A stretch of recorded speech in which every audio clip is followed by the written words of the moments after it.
Nice to be with you once again, sir. मला introduction करण्यासाठी म्हणून आजची जबाबदारी दिलेली आहे. माझं काम फार सोपं आहे. सरांना कालच आपण ऐकलेलं आहे. मला एक जोक आठवतो. एक माणूस असा एका माणसाच्या समोरून पास होतो आणि जाऊन पुन्हा परत येतो. म्हणतो, ओळखलं का मला?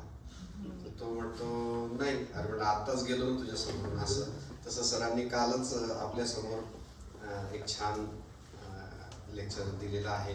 We have interacted with him. We have known the depth of his knowledge and experience. Doctorate आहेत ते लॉमध्ये आणि ILS लॉ कॉलेजमध्ये असिस्टंट प्रोफेसर आहेत. So we are privileged to be with him in this session. So I request him to please carry on with his interaction with us. Thank you, sir. Thank you.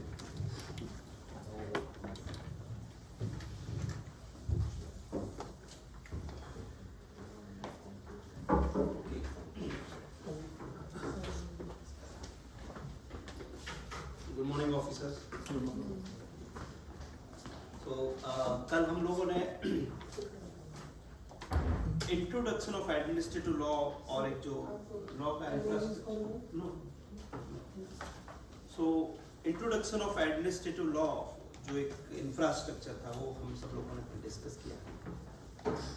और कल जो हमारा जो discussion रहा introduction of administrative law, उसमें 2-3 चीज़ों के बारे में मैंने ब्रीफली आपसे डिस्कस किया था कि fundamental right, directive principle of state policy and union state relationship, जिसको हम लोग फेडरल प्रिंसिपल या फेडरलिज्म कहते हैं, उसको भी ध्यान में रखना चाहिए व्हाइल एग्जीक्यूटिंग योर पॉलिसी. इनके बारे में आज हम थॉरोली पढ़ेंगे. जो मेजरली जो हमारा मेजर थीम है, टॉपिक है, वो है कॉन्स्टिट्यूशनल बेसिस ऑफ एडमिनिस्ट्रेटिव. इस चीज को हम लोग समझते हैं. इन 1951 जब हमारा कॉन्स्टिट्यूशन ऑलमोस्ट बन चुका था, 1 साल हो चुका था एग्जीक्यूशन का, उस समय मद्रास यूनिवर्सिटी के लॉ डिपार्टमेंट ने इनविटेशन दिया. एक बहुत बड़े यूनाइटेड किंगडम के कॉन्स्टिट्यूशनल हिस्टोरियन है सर आइवर जेनिंग्स, बहुत बड़े कॉन्स्टिट्यूशनल हिस्टोरियन. उनको इनवाइट किया और उन्हें ये कहा कि आप लोग आइए और आप लोग इंडियन कॉन्स्टिट्यूशन हमारा कैसा है, 1 साल में क्या क्या हुआ, इस पे आप लोग थोड़ा बताइए, हमें गाइड कीजिए. मद्रास यूनिवर्सिटी ने एक प्रोग्राम रखा. सर आइवर जेनिंग्स आए और उन्होंने अपने लेक्चर में एक रिमार्क किया, थोड़ा सा नेगेटिव रिमार्क था ओवर इंडियन कॉन्स्टिट्यूशन. उनका ये कहना था कि Indian constitution is too long, too rigid, too cumbersome, बहुत बड़ा है, बहुत रिजिड है और ऐसे कॉन्स्टिट्यूशन ज्यादा चलते नहीं. आपका कॉन्स्टिट्यूशन 10-12 साल से ज्यादा नहीं चलेगा, इसको रिप्लेस करना पड़ेगा.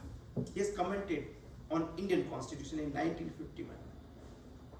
बट रियलिटी हमें पता है 75 ईयर ऑलमोस्ट हो चुका है. हमारा कॉन्स्टिट्यूशन न सिर्फ एग्जिस्टेंस में बस सस्टेन कर रहा है बट फ्लरिश हो रहा है.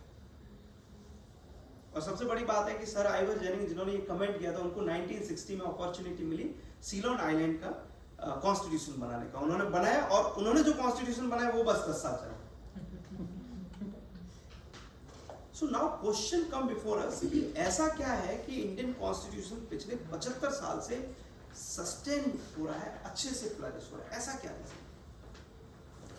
तो इसको आप लोग ऐसे समझें, हमारे कॉन्स्टिट्यूशन की जो नेचर है ना, उसके कारण ये कॉन्स्टिट्यूशन टिका हुआ है, अच्छे से फ्लरिश हो रहा है, sustain. It's a very rare और ऐसा यूनिक कॉन्स्टिट्यूशन है जो न सिर्फ सोसाइटी के लिए जो एसेंशियल सोशल वैल्यूज है उसकी बात करता है, बट साथ में वो ये भी बोलता है कि गवर्नेंस बेटर चलने के लिए क्या वैल्यूज होनी चाहिए. If we try to define Indian Constitution is a combination of social value plus governance value. It's very rare. कि आपको एक ही डॉक्यूमेंट में सोशल वैल्यू, समाज कैसा होना चाहिए, और उसी डॉक्यूमेंट में उस समाज को चलाने वाली गवर्नेंस कैसे होनी चाहिए, दोनों वैल्यूज की बात की गई. एक बहुत बड़े legal scholar professor Upendra Baxi ये बोलते हैं कि Indian constitution is a combination of social justice text plus governance text. ये सोशल जस्टिस की भी बात करता है, सोशल वैल्यूज के थ्रू, और गवर्नेंस बेटर कैसे चले उसकी भी बात करता है।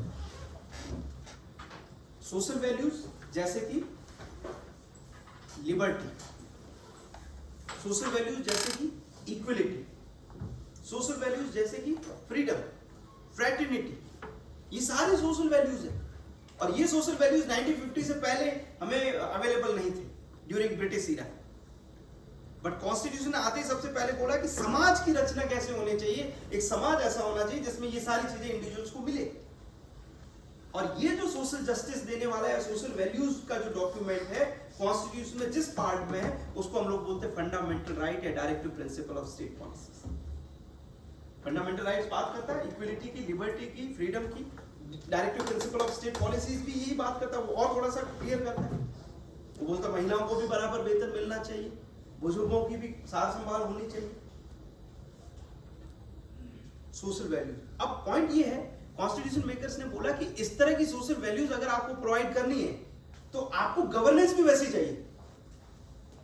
You cannot expect the execution of all such social values like liberty, equality in a system of governance which is undemocratic. अब undemocratic या dictatorial government से इन social values की expectation नहीं कर सकते।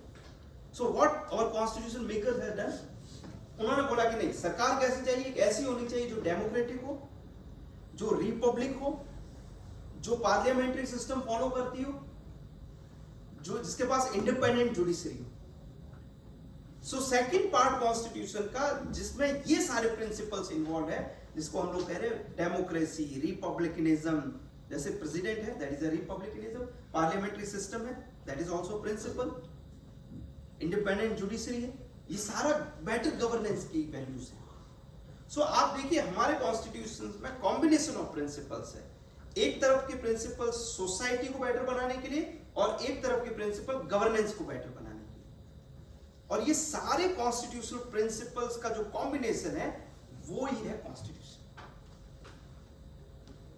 सोशल जस्टिस के प्रिंसिपल प्लस गुड गवर्नेंस के principles, that is the constitution. अब ये जो कॉन्स्टिट्यूशन है, या ऐसे मैं कहूं कि ये जो सारे प्रिंसिपल्स हैं, बेसिक प्रिंसिपल्स हैं ये। अगर आप लोग Kesavananda Bharati versus Union of India को पढ़ेंगे केस को, उसमें भी बता रखा है कि these are the basic principle, जिसको बेसिक फीचर डॉक्ट्राइन भी बोला जाता है, बेसिक स्ट्रक्चर डॉक्ट्राइन भी बोला जाता है, केशवानंद भारती में डेवलप की गई कि these are the basic principle which has to be kept into mind. और इन सारे प्रिंसिपल्स को एक इंडिविजुअल को भी ध्यान रखना है, एक प्रोफेसर को भी ध्यान रखना है, और एडमिनिस्ट्रेटर को भी ध्यान में रखना है, सारी चीजें। क्यों? क्योंकि जब आपका कॉन्स्टिट्यूशन बना था ना, तब प्रेमबल में आपने लिखा था, हमारे कॉन्स्टिट्यूशन मेकर्स ने, we the people of India has given ourselves this constitution. यानी वी द पीपल ने ये कॉन्स्टिट्यूशन हम खुद को दिया है।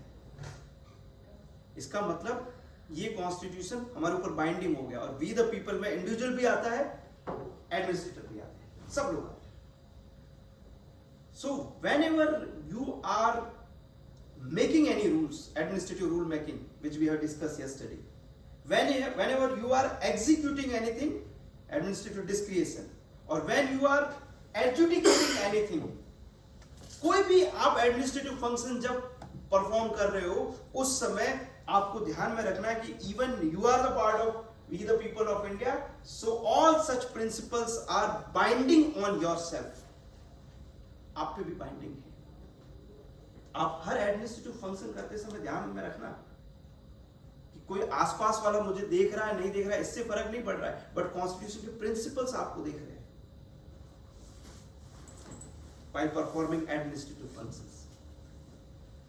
अब पॉइंट ये है कि ये जो अलग अलग प्रिंसिपल्स जिनकी मैंने बात की, सोशल जस्टिस से रिलेटेड है, और सोशल जस्टिस से रिलेटेड मतलब आप कोई भी रूल बना रहे हो या आपको बोला गया एडमिनिस्ट्रेशन में कि इस रूल को एग्जीक्यूट करना है, तो आपको ध्यान रखना पड़ेगा कि जो सोशल जस्टिस के प्रिंसिपल है कॉन्स्टिट्यूशन में, लिबर्टी, इक्वलिटी, फ्रीडम, जो भी, उसका वायलेशन नहीं होना चाहिए। आपको कोई रूल्स बनाते समय बता दिया गया कि भाई ये गवर्नेंस के प्रिंसिपल है, तो आपको देखना है कि ये रूल्स नोटिफिकेशन मैं जो बना रहा हूँ, एग्जीक्यूट कर रहा हूँ, क्या उससे फेडरलिज्म, रिपब्लिकनिज्म या पार्लियामेंट्री फॉर्म ऑफ सिस्टम किसी का वायलेशन तो नहीं हो रहा है इस प्रिंसिपल का, ये भी ध्यान रखना पड़ेगा। तो आज जो हमारा टास्क है, इन सारे प्रिंसिपल्स में से जो 3 इंपॉर्टेंट एस्पेक्ट है, that is a fundamental right, second directive principle of state policy, and the third is union state relationship is a part of governance, और we can say that is a federalism. Union state relationship को federalism भी बोला जाता है, principle of federalism. इन तीनों के बारे में हम लोग बात करेंगे कि हमारे एडमिनिस्ट्रेटिव सिस्टम में इन चीजों का कैसे ख्याल रखना है।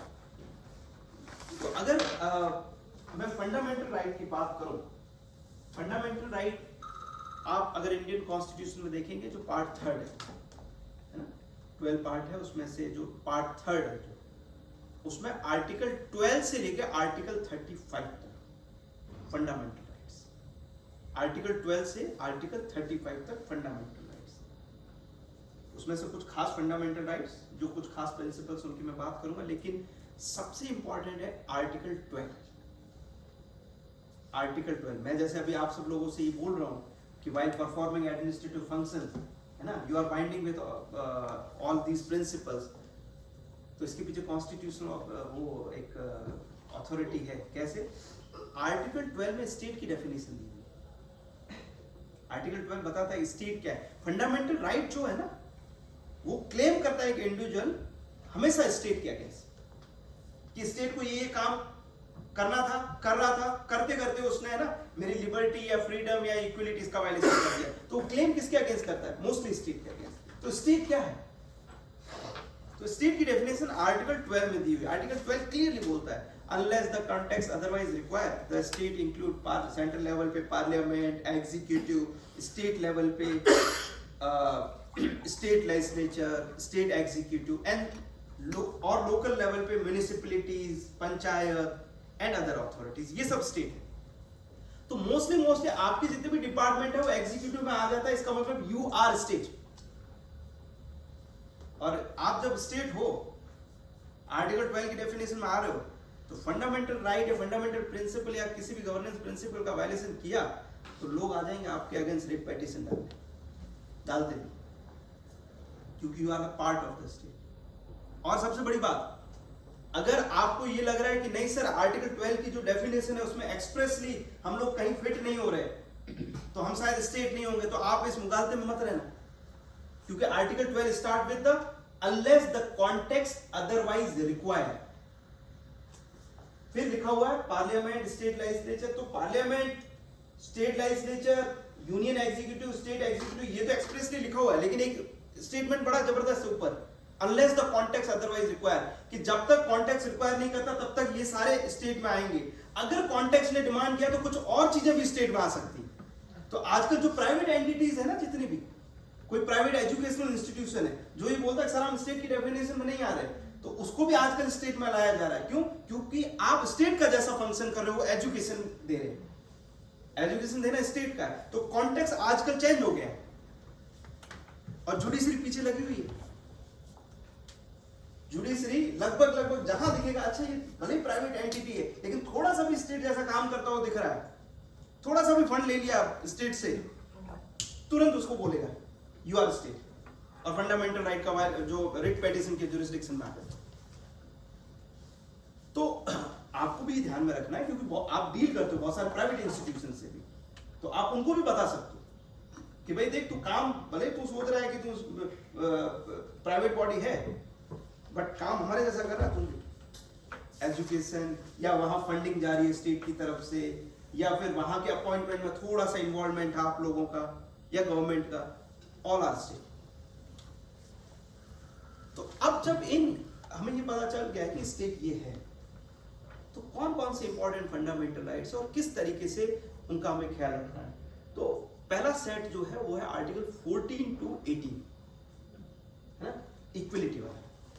14 सिंपल डायरेक्ट इक्वलिटी की बात करता है, 15 बोलता है डिस्क्रिमिनेशन नहीं करना है, 16 अपॉर्चुनिटीज की बात करता है, इक्वल अपॉर्चुनिटीज की, 17 एबोलिशन ऑफ अनटचेबिलिटी की बात करता है, और 18 एबोलिशन ऑफ टाइटल्स, यानी कुल मिला के इक्वलिटी।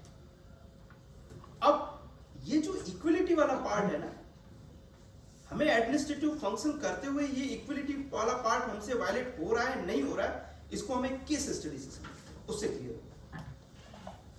जैसे आप सब लोगों को पता है कि एक बहुत बड़ा चैलेंज है स्पेशली टाउन प्लानिंग ऑफिसर्स के सामने, है ना? आप में से कुछ टाउन प्लानिंग ऑफिसर्स या कुछ, ठीक है, फिर भी एग्जांपल से हम लोग समझने की कोशिश करें। एक टाउन प्लानिंग ऑफिसर जो एक एडमिनिस्ट्रेटिव ऑफिसर होता है, उसके सामने एक बहुत बड़ा चैलेंज होता है, आजकल भी चल रहा है, पहले भी था, कि जो बहुत सारी जो स्लम्स बन रही है हमारे बड़े बड़े शहरों में, जो लोग माइग्रेंट हो रहे हैं और स्लम्स बन रही बहुत सारे, उनको कैसे एडजस्ट करना, हाउसिंग स्कीम देना, प्लान करना, ये बहुत बड़ा चैलेंज है। 1950 से लेके और बहुत सालों तक जो टेंडेंसी थी वो उस समय टेंडेंसी शुरुआत में अलग थी, अब 2001 के बाद टेंडेंसी चेंज हुई एडमिनिस्ट्रेटिव ऑफिसर्स की। कैसे? 1956 में एक एक्ट बना, है ना, the slum clearance act, the slum clearance act. Slum उस समय भी प्रॉब्लम थी, अर्बन सिटीज में बहुत सारी स्लम्स बन रही थी। अब आपने बनाई द स्लम क्लियरेंस एक्ट बनाया, ध्यान से देखिए, आप एक्ट का नाम क्या है? The slum clearance act. इसका मतलब ये है उस समय तक स्लम्स को एपिडेमिक का सेंटर माना जाता था, स्लम्स को एपिडेमिक का सेंटर माना जाता था। ये कचरा पट्टी है, बीमारियां हैं, ये है, अननेसेसरी लोग आ गए। और स्लम क्लियरेंस एक्ट जो है वो अपने एडमिनिस्ट्रेटिव ऑफिसर्स को बोलता है कि आप नोटिफिकेशन निकाल के, रूल्स इंट्रोड्यूस करके, बाय लॉ करके, जैसे भी करके स्लम्स को क्लियर करो, क्योंकि एक्ट का नाम ही क्या है? द स्लम ब्रैकेट में क्लियरेंस एक्ट, क्लियर करो आप उसको। तो उस केस में क्या होता है, जब वो क्लियर करने जा रहे हैं ना, तो कोई प्रायर नोटिस नहीं दिया जाता, गए क्लियर कर। अब आप एडमिनिस्ट्रेटिव ऑफिसर्स एक फंक्शन कर रहे हैं, this is also administrative function, notice निकाल के आप ये काम कर रहे हो, सॉरी विदाउट प्रायर नोटिस आप ये काम कर रहे हो।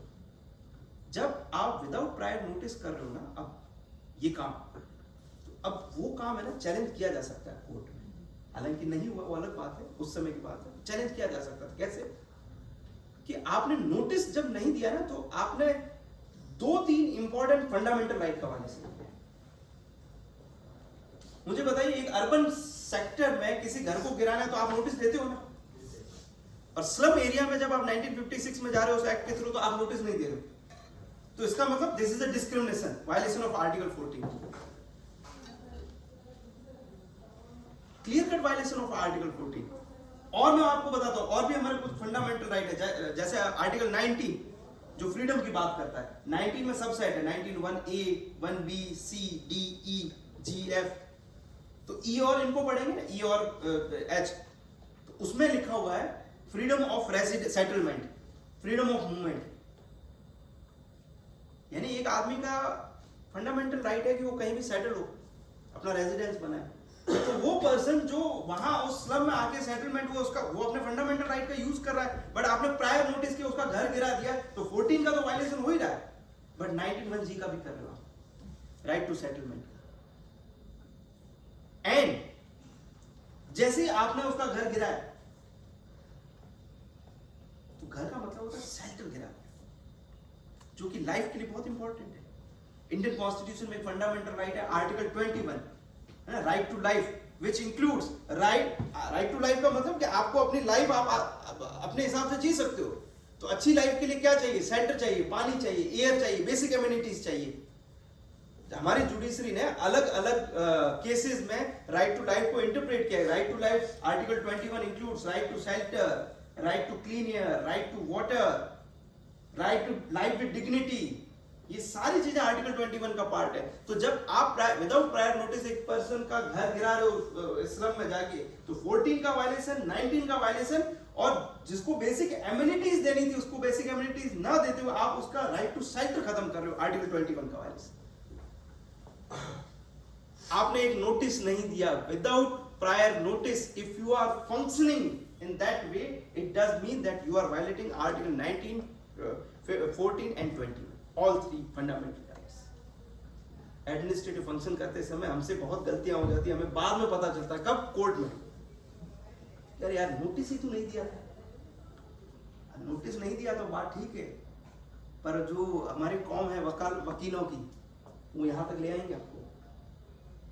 सिंगल स्टेप अवॉइड किया और ये सारे फंडामेंटल राइट का वायलेशन केसेस है इसमें, ये सब कुछ हो चुका है। मैं जस्ट आपको एग्जांपल केस स्टडी की फॉर्म में बता रहा हूं।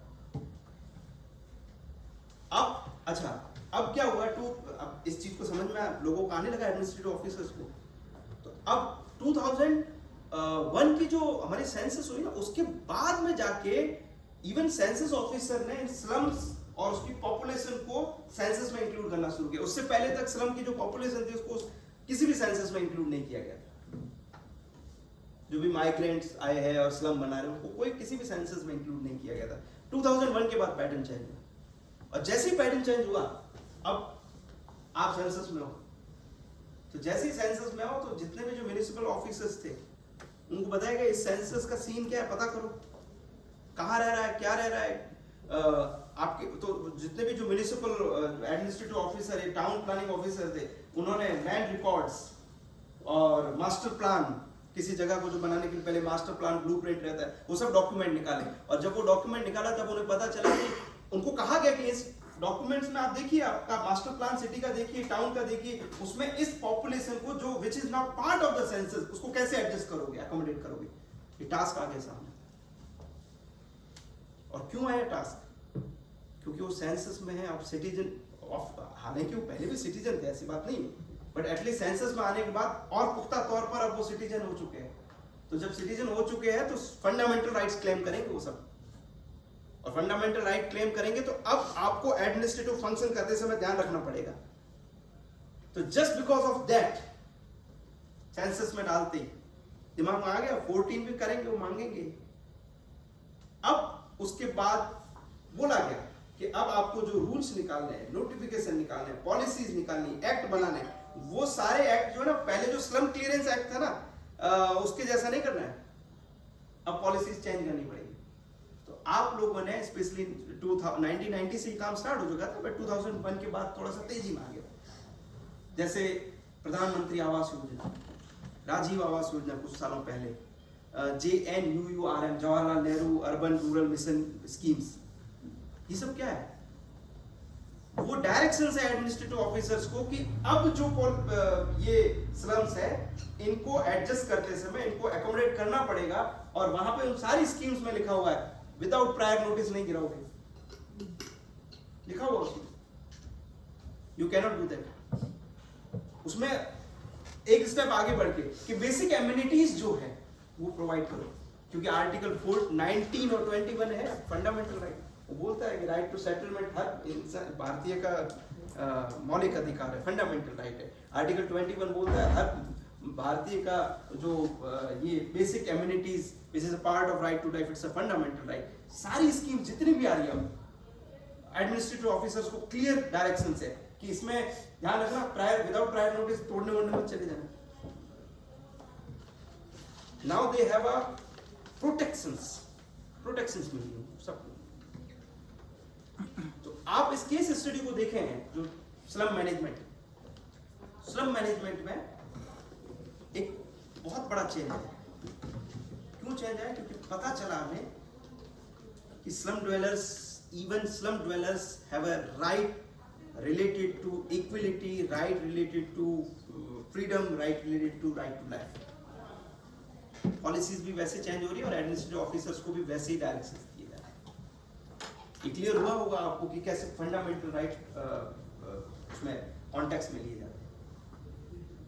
एक और एक एग्जांपल मैं आपसे डिस्कस करूंगा, बड़ा इंटरेस्टिंग है। कई एजुकेशन ऑफिसर्स भी होंगे आप में से, जैसे राइट टू एजुकेशन।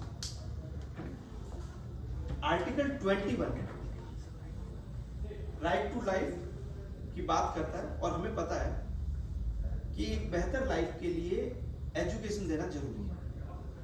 तो right to life include right to education, और इस चीज को हमारे कॉन्स्टिट्यूशन बाद में रिसेंटली इसको और ज्यादा अच्छे तरीके से एम्पलीफाई करने के लिए हम लोगों ने क्या किया, हमारे कॉन्स्टिट्यूशन में अमेंडमेंट करके आर्टिकल 21 कैपिटल ए इंट्रोड्यूस किया।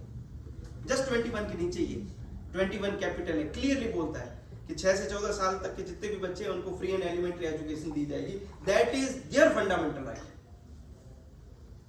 फंडामेंटल राइट वर्ड आते ही ध्यान रखिएगा, इट इज इनफोर्सिबल। सरकार के सामने ये बहुत बड़ा क्वेश्चन आ जाता है कि फंडामेंटल राइट है तो देना ही पड़ेगा। आप अपना मशीनरी तैयार करो, फाइनेंस इन्वेस्ट करो, जो करना है करो, लेकिन आपको देना पड़ेगा। अच्छी बात है, तो उसको ध्यान में रखते हुए कि भाई राइट टू एजुकेशन को इंप्लीमेंट करना है, गवर्नमेंट ने 2010 में right to education act introduce किया। एक्ट में एजुकेशन ऑफिसर्स को यानी administrative authority, education officer is also administrative authority, उसको कुछ पावर्स दी गई, उनको बता दिया गया कि आप रूल्स बना सकते हो, सब कुछ काम कर सकते हो, डिस्क्रिप्शन दे दिया गया। अच्छी बात है। और उसमें बता दिया गया कि भाई आपको क्या करना, 6 से 14 साल तक के बच्चे, स्पेशली जो गरीब बच्चे बीपीएल परिवार के, उनको एनरोल करवाओ, उनके लिए ध्यान देना। सब स्टैंडर्ड्स जो स्कूल्स है वो अपने स्टैंडर्ड्स थोड़े से ना कम करें ताकि उन बच्चों को एडमिशन मिल सके अगर टेस्ट वेस्ट हो रहा है। ये सारी चीज अच्छी बात है, सब कुछ ठीक चल रहा था। लेकिन बाहरी तौर पर देखें तो सब कुछ ठीक है, लेकिन मान लीजिए एक केस है, उसमें एक पेरेंट्स है जो बीपीएल परिवार से आते हैं, उनके बच्चे का एक पुणे के मान लीजिए बहुत बड़े प्राइवेट एजुकेशन इंस्टीट्यूशंस में आरटीई के थ्रू एडमिशन नहीं हो पाया, और एडमिशन नहीं हो पाया। तो ऐसे केस में उसने क्या किया कि एक रिट पिटीशन डाल दी कोर्ट में, और रिट पिटीशन में ये लिखा कि जो कंसर्न एजुकेशन ऑफिसर जो है ना, उसके कारण मेरे बच्चे का 21A का वायलेशन हुआ। अब उस ऑफिसर को कोर्ट में बुलाया गया और कोर्ट में पूछा गया कि भाई, तो उसने बोला कि सर मैंने कुछ किया ही नहीं। कोर्ट ने बोला हमें पता है कुछ नहीं किया, तभी तो प्रॉब्लम है। बोला कि सर मैंने कहीं भी उस बच्चे को रोका नहीं, मैंने कहीं उस पेरेंट्स को रोका नहीं। तो कोर्ट ने बोला ऐसा थोड़ी है कि कमीशन करते समय फंडामेंटल राइट्स का ध्यान रखा जाता है, कभी कभी आप ओमिशन के कारण भी फंडामेंटल राइट का वायलेशन होता है। तो उसने बोला सर क्या प्रॉब्लम थी मुझे बताइए। सब केस को देखा गया, तो केस में ये पता चला कि जो प्राइवेट एजुकेशन इंस्टीट्यूशंस वो लोग क्या करते हैं आजकल, they don't want to include these childs with their so called जो भी नहीं कर, कोशिश वो ये करते हैं कि ना, ऐसा बहुत केसेस सामने है। तो उन्होंने क्या किया, उन्होंने राइट टू एजुकेशन, देखो उन्होंने अपनी वेबसाइट पे डाल रखा था कि आप अपने राइट टू एजुकेशन आप एंजॉय कर सकते हो, आप हमारे इंस्टीट्यूशन में अप्लाई करो, और इसके लिए आप एक काम करो, ये डॉक्यूमेंट्स डालो। अब उसमें उन्होंने एक डाल दिया education institution proof of income भी डालो ताकि हमें पता चले। अब एक गरीब आदमी है, जिसके पास इनकम ही नहीं है, जिसको जो पढ़ा लिखा नहीं है, वो कहां से वो डॉक्यूमेंट लेके आएगा? और आपने टाइम फिक्स कर रखा था कि 15 दिन के अंदर अंदर करना है, तो वो धक्के खा रहा है इधर के उधर सब जगह, और उसके पास इनकम टैक्स का वो मान लीजिए प्रूफ ऑफ इनकम लेटर नहीं आया तो बच्चा बाहर। पहली चीज। दूसरी चीज, आजकल ये लोग क्या करते हैं कि जितने भी जो एडमिशन प्रोसेस है ये एजुकेशन इंस्टीट्यूशंस, वो बोलते हैं फास्ट करने के लिए हम लोग, ताकि पेरेंट्स को इधर उधर ना आना पड़े, हमने डिजिटल कर दिया है। आप अगर आरटीई के थ्रू भी करना चाहते हो तो हमारे यहाँ डिजिटल फॉर्म एक अलग से हमने डाल रखा है ऑनलाइन, उसको भरो और आप अप्लाई करो। अब अगेन जो पेरेंट्स इलिटरेट है उनको कहाँ पता है क्या करना है, ये करना, वो साइबर कैफे जाए, ये जाए, वो जाए, टाइम निकल जाता है। अब ये जो 2-3 चीजें जो थी ना, ये ऑब्स्टेकल्स है एक्चुअली। ये बाहर से दिख रहा है बहुत अच्छी चीज है, डिजिटल होना चाहिए, लेकिन in real these are the obstacles. और ये जो ऑब्स्टेकल्स जो है,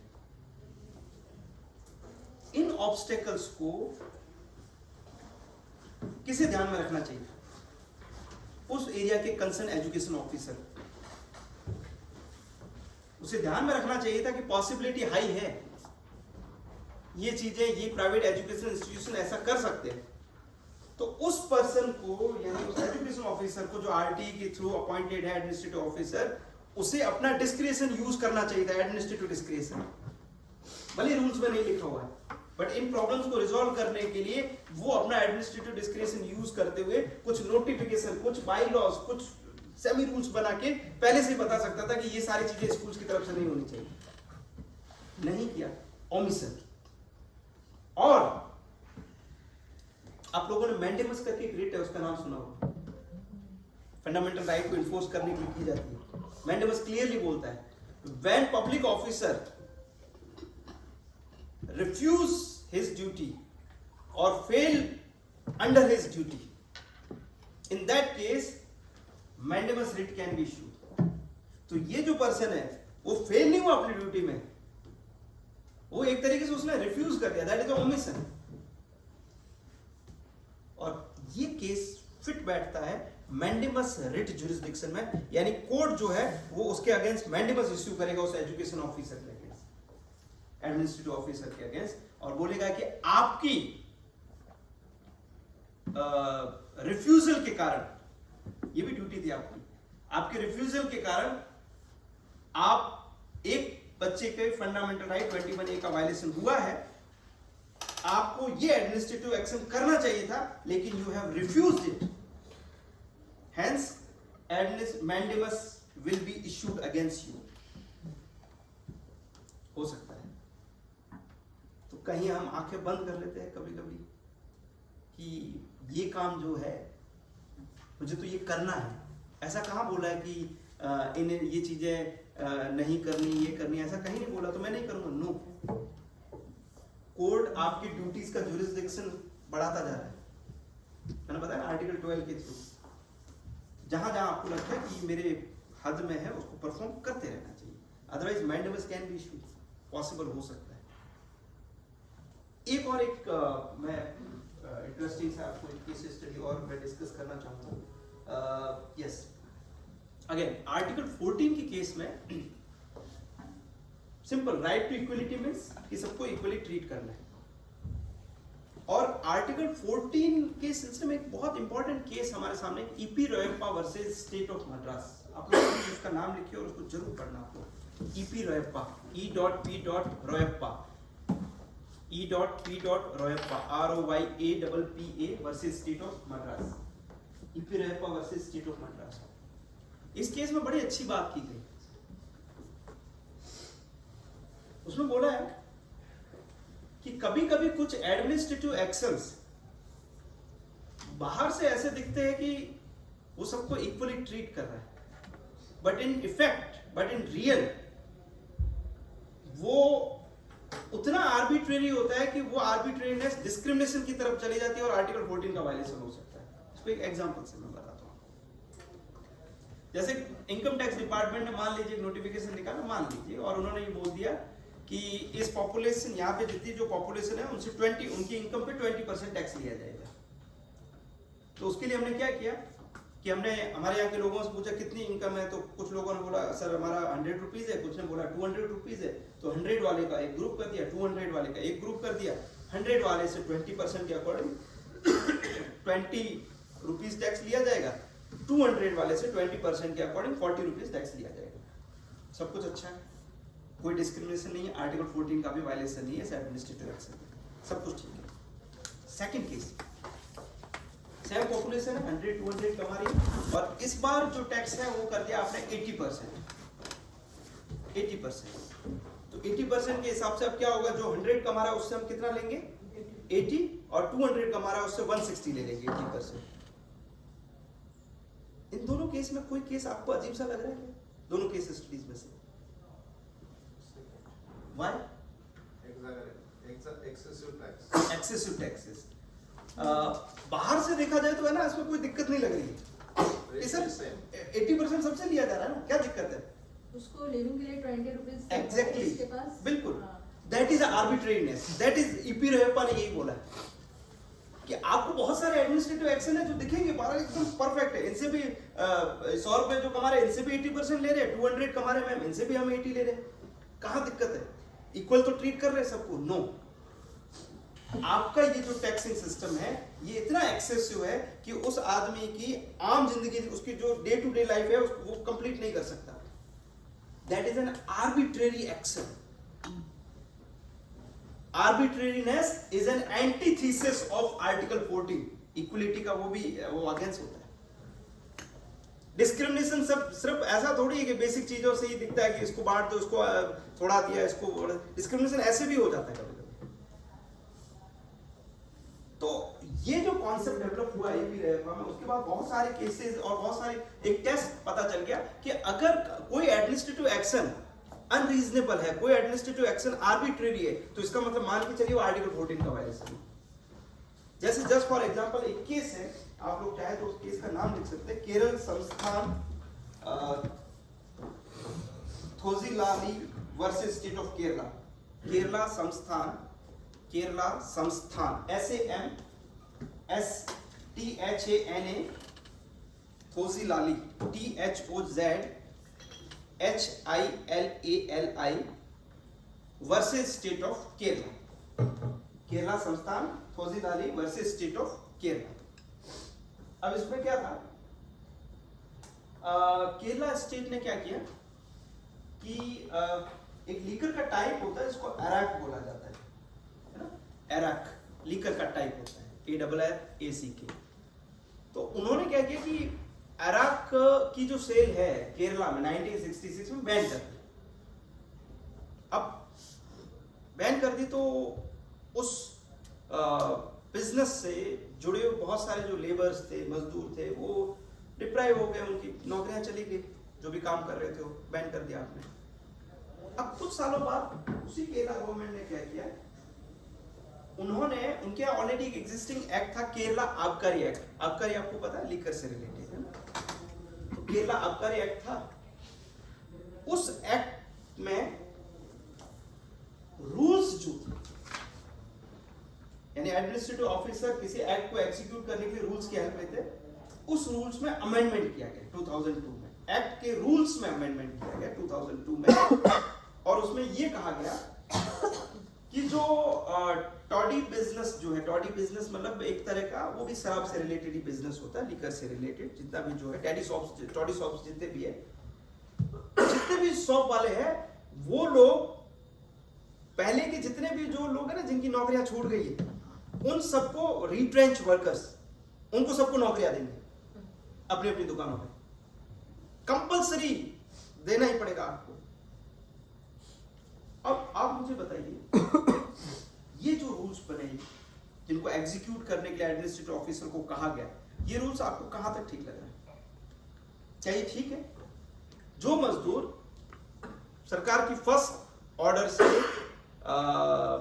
शराब के बिजनेस में काम करने वाले जितने भी मजदूर थे, वो उनकी नौकरियां छूट गई। बाद में गवर्नमेंट ने केरला आबकारी एक्ट बनाया, और केरला आबकारी एक्ट बना के उन्होंने बोल दिया कि उसमें कुछ रूल्स में अमेंडमेंट किया, और बोल दिया कि आप जितने भी टॉडी बिजनेस है शराब से रिलेटेड करने वाले जो हो, है ना, वो इन सारे मजदूरों को या जो भी लेबर्स हैं इनको कंपलसरी आपके यहाँ नौकरियां दोगे। क्या ये रूल ठीक लग रहा है आपको?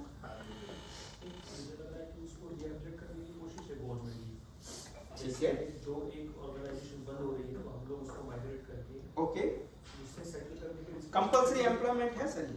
हाँ, आप बोल रहे हो रिहेबिलिटेशन, बात ठीक लग रही है आपकी? अनुकंपा The priority is given, that is a different thing. हाँ हाँ, यस सर। अनुकंपा का जो है हाँ। वो भी ग्राउंड वैसे ही है, सिंपल है। मतलब अनुकंपा इन द सेंस के किसी के फादर या मतलब मदर उनको दिया जाता है। नौकरी में जो है रिटायरमेंट से पहले डेथ हो गया तो उनको दिया जाता है, ठीक है, तो वो भी सेम ही हो गया फिर। ठीक है, ओके। अब मुझे एक सर के पॉइंट पे, हाँ। और सर एक पॉइंट में उनको भी रिहेबिलिटेट किया है। अब मैं आपको बताता हूँ, एक पिता जो सरकारी जॉब में है, उसकी डेथ हो गई, उसके बच्चे को वहां लगाया जाना चाहिए, बिल्कुल आप जस्ट बोलो, लगभग आपको लग रहा है कि वैसा केस है। मान लीजिए इस बच्चे को कहाँ लगाया जाएगा? वहीं लगाया जाएगा, उसी ऑफिस में लगाया जाएगा, या उसके फादर की पोस्ट पे ही लगाया जाएगा ना? उसी ऑफिस के कहीं, ठीक है, बट उसकी फादर की पोस्ट पे ही लगाया जाएगा ना? Equivalent qualification. हाँ हाँ, मतलब वो इसलिए हुआ है क्योंकि उसके फादर की डेथ हुई है, Yes. किसी दूसरे के फादर की डेथ पे उसको नहीं लगाया जा रहा है ना, समझ रहे हैं ना? उसको पहले उसका जो लीकर बिजनेस था वहां से उनको निकाला गया, अब उनको बोला गया कि आप बाकी जितने भी जो लीकर के बिजनेसमैन वाले, उनको बोला गया कि इनको सेट करो। Marriage is not not related. भाई मेरे को जहां से निकाला जा रहा है मान लीजिए सरकार की एक कोई ऐसा ऑर्डर आ गया और मुझे बोला गया कि इस डिपार्टमेंट से आपको निकाला जा रहा है, और कुछ समय बाद उन्होंने बोला कि नहीं इनको वापस लो, तो वापस कौन लेगा? यही डिपार्टमेंट लेगा ना, कोई दूसरा डिपार्टमेंट तो नहीं लेगा। यहाँ पे आप क्या बोल रहे हो कि जितने भी जो लोग जो शराब के बिजनेस में जो मजदूर लगे हुए थे, जिनकी नौकरियां छूट गई, अब उनको कुछ सालों बाद आप रूल्स बना के एडमिनिस्ट्रेटिव ऑफिसर्स को बोल रहे हो, एडमिनिस्ट्रेशन को, कि इनको दूसरी जो शराब के जो बिजनेसेस या दुकानें वहां सेट करो और कंपलसरी करो। जैसे एक पॉइंट में बोलूं, अब मान लीजिए वो जो दुकान है वहां पे 3 मजदूरों की जरूरत है और आप बोल रहे हो नहीं कंपलसरी लगाओ, यानी 4th और लगाओ, तो वो बेचारा उसका भी तो देखना पड़ेगा, राइट टू बिजनेस। कल्याणकारी राज्याची जबाबदारी माझी आहे की मी दुसऱ्यांना नाही ढकलू शकत। एग्जैक्टली त्यांना- नहीं कर सकते ना, आप उनको रिहेबिलिटेट करना तो अलग तरीके से करिए। और सबसे बड़ी बात, केरला आबकारी act, what is the purpose of that? ये बहुत इंपॉर्टेंट, मैं आपको चीज बता रहा हूँ। आबकारी एक्ट का कलेक्ट वो करना, टैक्स कलेक्ट करना, ठीक है, और रेगुलेशन करना, लाइसेंसिंग करना, ये होता है। क्या उस एक्ट का पर्पस है नौकरियां देना? सो जब भी आप कोई एक्ट है आपके पास, उससे रिलेटेड रूल्स को बना रहे हो, अमेंड कर रहे हो, rule shall be in consistent with the object of that. आपका एक्ट क्या बोल रहा है? एक्ट बोल रहा है, केरला आबकारी एक्ट ये बोल रहा है कि आप यहाँ रेगुलाइज करो, लाइसेंसिंग दो, टैक्सेस लो, ये सब करो। These are the object of the Kerala आबकारी एक्ट। और आप रूल्स बना रहे हो और ये बोल रहे हो कि जिनकी नौकरियां छूट गई उनको नौकरियां दिलवाएंगे हम लोग और compulsory. So it does mean ये जो रूल्स अमेंडमेंट किए गए एडमिनिस्ट्रेटिव ऑफिसर्स के थ्रू, एडमिनिस्ट्रेटिव ऑफिसर्स को एग्जीक्यूट करवाने के लिए, ये रूल्स कैसे आर्बिट्रेरी है, अनरीजनेबल है। It means it is a violation of article 14। बहुत एक फेमस केस है Nargis, union of air India versus Nargis Mirza, आप लोग जरूर पढ़िए। Air India versus Nargis Mirza, air India versus Nargis Mirza. एक एयर इंडिया ने एक सर्विस रेगुलेशन निकाला, it's like by law, rules, notification administrative officers निकाल सकते हैं या एजेंसीज निकाल सकती हैं। और सर्विस रेगुलेशन में उन्होंने लिख दिया कि जो एयर हॉस्टेस जिनकी फर्स्ट प्रेगनेंसी होगी, उनको प्रेगनेंसी के बाद या प्रेगनेंसी अगर वो होल्ड करते हैं या प्रेग्नेंट हो जाते हैं तो उनको नौकरी से निकाल दिया जाएगा। एयर हॉस्टेस की if they hold first pregnancy, उनको नौकरी से निकाल दिया जाएगा, they can not continue with it. आप मुझे एक चीज बताइए, ये regulations is the administrative action, क्या ये आपको ठीक लग रहा है? क्यों किया होगा? क्या रीजन रहा होगा? कुछ रीजन जो हम पढ़ने में जानते हैं कि भाई उनका ये कुछ प्रेजुडाइसेस थे कि भाई शायद प्रेगनेंसी या प्रेगनेंसी के बाद, मतलब वो एक ये इसमें थोड़ा फेमिनिस्ट जूरिस्प्रूडेंस आ जाता है कि भाई एज ए ऑब्जेक्ट की तरह देखा जा रहा है एक औरत को, शायद प्रेगनेंसी के बाद वो ये सारे काम नहीं कर पाएंगे, या जो भी उनकी फिजियोलॉजी है या जो भी है वो अपीयरेंस वैसा नहीं रह पाएगा। These were the prejudices in their mind possibly.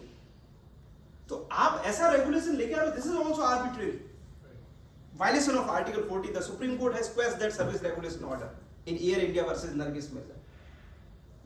ऐसे रेगुलेशंस भी निकाले जा रहे थे, एडमिनिस्ट्रेटिव एक्शंस ऐसे किए जा रहे हैं जिसमें आपके फंडामेंटल राइट का वायलेशन हो रहा है। तो आप ध्यान दीजिएगा, कोई भी आदमी, एक आम आदमी खड़ा होकर आपसे पूछ सकता है कि आपका ये सर्विस रेगुलेशन गलत है सर। एक और एक बड़ा इंटरेस्टिंग आपको केस बताता हूँ। केस का पहले नाम लिख लीजिए, Chintaman Rao versus state of Madhya Pradesh, 1950 का केस है। Chintaman Rao versus state of MP, 1950। ठीक है, एक एक्ट का नाम बता रहा हूं, वो भी लिख लीजिए। सीपी मतलब इट्स अ सेंट्रल प्रोविंसेस, थोड़ा सा आजादी से पहले की बात है। CP regulation of manufacturers, CP means central provinces. CP regulation of manufacturers of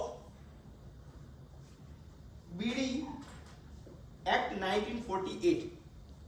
BD Act, BD means BD जो होते हैं स्मोकिंग वाला, BD Act 1948। अब क्या हुआ देखिए, मैंने आपको कल बताया था कि एडमिनिस्ट्रेटिव ऑफिसर्स अपने फंक्शन करते समय 3 चीजों को इंक्लूड करता है, रूल मेकिंग, एडमिनिस्ट्रेटिव डिस्क्रिशन भी उसको दिया जाता है ताकि वो उन रूल्स को एग्जीक्यूट कर सके, और जो एडजुडिकेशन भी करता है। अभी तक मैंने आपको रूल मेकिंग के केस में बताया कि कब कुछ रूल्स ऐसे बनते हैं जहां पर फंडामेंटल राइट का वायलेशन हो सकता है। एक एडमिनिस्ट्रेटिव डिस्क्रिशन को भी समझते हैं जब फंडामेंटल राइट का वायलेशन हो रहा है। जैसे क्या हुआ कि आपने ये एक्ट बनाया और इस एक्ट में डिप्टी कमिश्नर को डिस्क्रिशन दिया इस एक्ट के थ्रू। You have given a administrative discretion to deputy commissioner ताकि इस एक्ट को प्रॉपर्ली एग्जीक्यूट किया जा सके। और आपने डिस्क्रिशन क्या दिया वो मैं पढ़ता हूं, एक रूल की फॉर्म में डिस्क्रिशन दिया, वो मैं पढ़ रहा हूं आप लोगों के लिए कि डिप्टी कमिश्नर कैन, ध्यान से सुनिएगा आप लोग, deputy commissioner can fix the agricultural season and prohibit the manufacturers of BDs in the notified area in that season. Deputy Commissioner can fix the agricultural season and prohibit the manufacturers of BD in the notified area in that season. Act का नाम है Central Provinces Regulation of Manufacturers of BD Act, और उस act के through जो भी deputy commissioner है उनको एक डिस्क्रिशन दिया गया कि आप अपने किसी भी एरिया में उस एरिया को नोटिफाइड करके वहां पे जो बीडी से रिलेटेड जो मैन्युफैक्चरिंग है उसको प्रोहिबिट कर सकते हो, ठीक है, एग्रीकल्चर, पर्टिकुलर एग्रीकल्चर सीजन में। आपको इस रूल आप इस रूल को कैसा मानते हैं? क्या ये रूल ठीक है? क्या ये डिस्क्रिशन जो आपको दिया गया कि एक डिप्टी कमिश्नर तय कर सकता है, प्रोहिबिट कर सकता है, क्या ये ठीक लग रहा है आपको? एग्रीकल्चर सीजन में क्यों एग्रीकल्चर लेबरर्स अवेलेबल नहीं होते हैं, तो उधर लेबर कॉस्ट बढ़ जाता है, तो उसके लिए ठीक है। एक्ट का नाम मैंने आपको बताया, CP regulations of manufacturer bidi act 1948। Rules जिसके थ्रू डिस्क्रिशन मिल रहा है वो बोल रहा है प्रोहिबिट कर सकते हो आप मैन्युफैक्चरिंग। आपको कुछ गड़बड़ लग रहा है इस डिस्क्रिशन में? टोटल बैन जो है exactly, yes, tells about manufacturing, but it totally stops that activity. Act talks about regulation Regulations. And और it's डिस्क्रिशन दिया गया prohibit. prohibit. Prohibited is opposite to regulation. मतलब रेगुलेशन में ये होता है कि आप थोड़ा रेस्ट्रिक्ट कर दो, कुछ समय के लिए ये करो, कुछ लिमिटेशन डाल दो, कुछ कंडीशंस डाल दो, but what you are doing, आपने एक्ट में क्या बोलते हैं? प्रोहिबिट कर दो एक पर्टिकुलर सीजन में। ऐसा नहीं हो सकता क्योंकि if you are prohibiting it does mean कि जो बीड़ी मैन्युफैक्चरर्स है वहां पे जो भी एंटिटीज है उनका एक राइट है 19(1) में, right to continue, freedom of trade, occupation, वो फंडामेंटल राइट का वायलेशन हो रहा है उनका, तेंदु बीड़ी वगैरह का ये जो होता है ना उसमें। सो आप देखिए एडमिनिस्ट्रेटिव डिस्क्रिशन भी गलत तरीके से दिया जा सकता है, पॉसिबल है, इसलिए आप सब लोग एक्ट जरूर पढ़ा करें। What is the wording used in the name of the act? जैसे यहाँ पे लिखा है CP regulation of manufacturing bidi act, wording क्या है? उसके अंदर जो रूल्स बनाए जा रहे हैं और जो डिस्क्रिशन दिया जा रहा है, क्या वो उस वर्डिंग से या क्या वो उस एक्ट के ऑब्जेक्ट से मैच कर रहा है कि नहीं कर रहा है? अगर नहीं कर रहा है तो it means it is arbitrary, और आर्बिट्रेरी मींस आर्टिकल 14 का वायलेशन, हायर पॉसिबिलिटी। क्लियर हो रहा है आपको ये कैसे एडमिनिस्ट्रेटिव एक्शंस के थ्रू आपके फंडामेंटल राइट्स का वायलेशन का एक चांसेस है। एक जो केस में और आपको एडजुडिकेशन के समय भी कभी कभी प्रॉब्लम होती है कि कुछ सर्विस रूल्स आप पढ़ेंगे ना कभी कभी, जैसे एसबीआई से रिलेटेड है, एक्ट है वगैरह जो भी है, उनके जो सर्विस रूल्स है, सर्विस रूल्स में जैसे एक केस था उसमें क्या था कि एक डिपार्टमेंट में एक पर्सन के अगेंस्ट डिसिप्लिनरी कमेटी बैठी और इंक्वायरी बैठी, और इंक्वायरी बैठने के बाद उन्होंने रिपोर्ट डिसिप्लिनरी कमेटी को दे दी। डिसिप्लिनरी कमेटी ने उस इंक्वायरी के बेस पे उनको डिसमिस कर दिया person without giving him opportunity of hearing and इसका रिप्रेजेंटेशन। अब कोर्ट के सामने मैटर आया तो कोर्ट में डिसिप्लिनरी कमेटी या डिपार्टमेंट ने ये बोला कि सर, कोर्ट ने बोला कि आपको उनको मौका दिया जाना चाहिए था हियरिंग का। तो उन्होंने बोला कि सर हमने सारे रूल्स पढ़ लिए, उसमें एक स्पेसिफिक रूल भी था जो इस तरह के रिप्रेजेंटेशन की बात करता, लेकिन उसमें कहीं नोटिस हियरिंग की बात नहीं लिखी थी, इसलिए हमने अपॉर्चुनिटी नहीं दी। व्हाट कोर्ट हैज सेड, आप सब लोग भी इस चीज को ध्यान में रखें। आप जिस डिपार्टमेंट में काम कर रहे हो वहां के कोई भी सर्विस रूल्स अगर उसमें एक्सप्रेसली नहीं भी लिखा हो नोटिस हियरिंग या रिप्रेजेंटेशन के बारे में, फिर भी the Supreme Court has clearly said that in all cases principle of natural justice has to be read. Even expressly deny किया हो तो भी, एक्सप्रेसली सॉरी मेंशन नहीं किया हो तो भी, principle of natural justice higher level पे आर्टिकल 21 जो है इंडियन कॉन्स्टिट्यूशन का, right to life says that right to life also include right to have a proper representation, right to have a legal aid, ये भी article 21 का वो interpretation है। तो अगर आपको आपके सर्विस रूल्स में नहीं लिखा हुआ है ना, फिर भी you can claim, it's part of fundamental. So ये मेजरली जो मैंने आपको फंडामेंटल राइट फर्स्ट एस्पेक्ट जो बताया, इन फंडामेंटल राइट्स को आप क्लेम कर कोई भी आम आदमी क्लेम कर सकता है against any administrative action. So कोई भी एडमिनिस्ट्रेटिव एक्शन परफॉर्म करते समय we have to keep into the mind that article 14, 19, 21 जितने भी फंडामेंटल राइट है उनको ध्यान में रखना है। आपका एक छोटा सा कदम किसी के फंडामेंटल राइट का वायलेशन कर सकता है, और फंडामेंटल राइट का वायलेशन मीन सोशल जस्टिस का वायलेशन, सोशल वेलफेयर नहीं हो रहा है, फिर आपको कोर्ट में घसीटा जाएगा। और ये सारे जितने भी फंडामेंटल राइट्स है इनका अगर वायलेशन हो रहा है, अब मैं एक बहुत इंपॉर्टेंट एस्पेक्ट बता रहा हूं आपको, इनका वायलेशन हो रहा है तो इनको एक आम आदमी कोर्ट में लेके जा सकता है with the help of article 32, 226 भी है but article 32 most important, article 32 which is also fundamental right of the Indian constitution. Article 32 clause 1 clause 2 दो है। क्लॉज 1 में क्लियरली लिखा हुआ है अप्रोप्रिएट प्रोसीडिंग के थ्रू आप एक आम आदमी अपने फंडामेंटल राइट को इन्फोर्स करवा सकता है सुप्रीम कोर्ट में। पीआई वगैरह लगती रहती है, रिट पिटीशंस लगती रहती, वो 32 क्लॉज 1 के थ्रू करता है। और 32 क्लॉज 2 में लिखा हुआ है कि कोर्ट जो है the supreme court, it's very important, please आप लोग कंसंट्रेट होकर इसको सुनिए। 32 क्लॉज 2 ये लिखता है कि क्लोज, जब कोर्ट को ये पता चले कि फंडामेंटल राइट का वायलेशन हो गया है तो they can issue directions, order और रिट्स।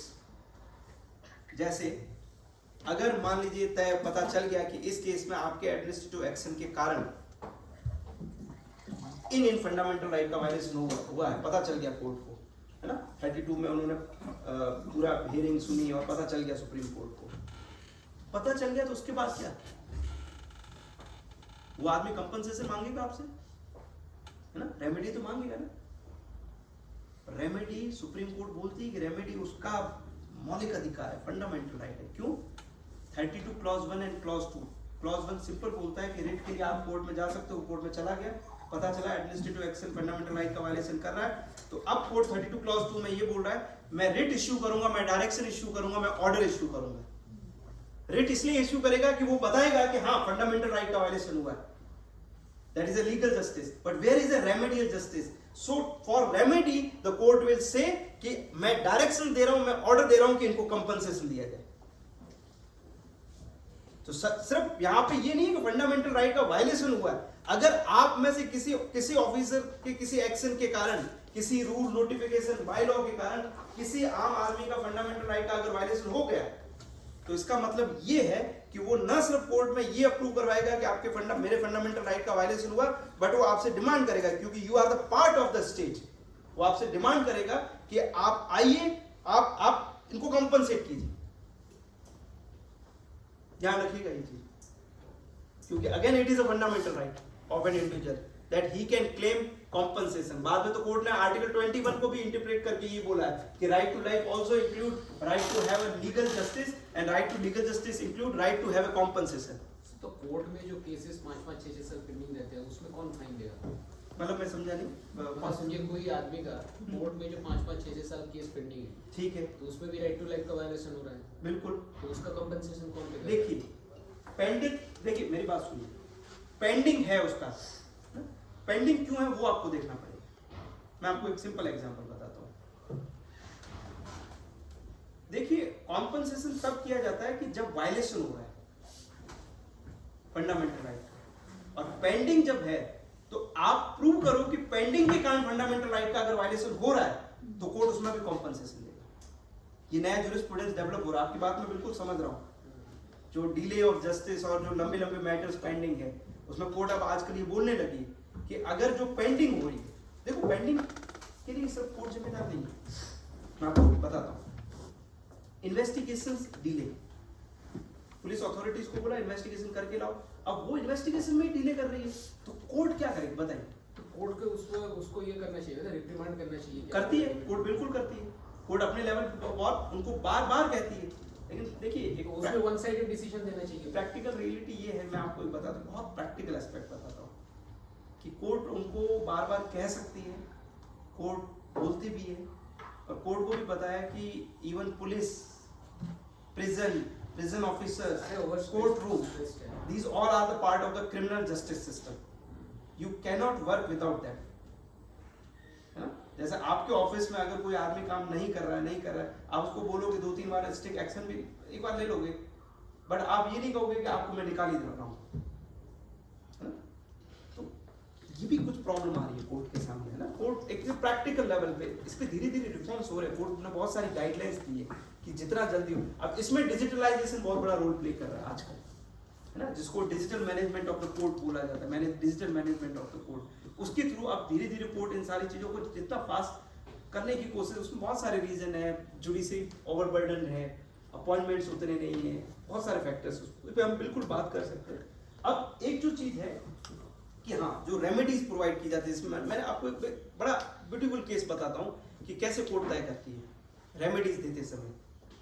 ये केस टिपिकल एडमिनिस्ट्रेटिव एक्शन का नहीं है, लेकिन आप सब लोगों को पढ़ना चाहिए, Vishakha versus state of Rajasthan. Vishakha versus state of Rajasthan आप सब लोगों को पता है, लेकिन उसमें एक जो चीज मैं बता रहा हूँ वो बड़ी इंटरेस्टिंग है। कोर्ट ने रिकॉग्नाइज कर दिया कि जो इसमें विक्टिम जो थी, उस विक्टिम के साथ रेप हुआ है। रेप का मतलब एक तरीके से उसकी वो वर्किंग अपने ऑफिस में काम कर रही थी, ऑफिस का काम कर रही थी, और उसी दौरान उनके साथ हुआ है। तो ये आर्टिकल 21 का वायलेशन है, क्योंकि right to life also include right to have a work in a dignified environment, ना। आप जिस एनवायरनमेंट में काम कर रहे हो वहां पे भी आपकी डिग्निटी मेंटेन रहनी चाहिए। तो रेप के थ्रू उनकी डिग्निटी का वायलेशन हुआ, आर्टिकल 21 का वायलेशन हो गया।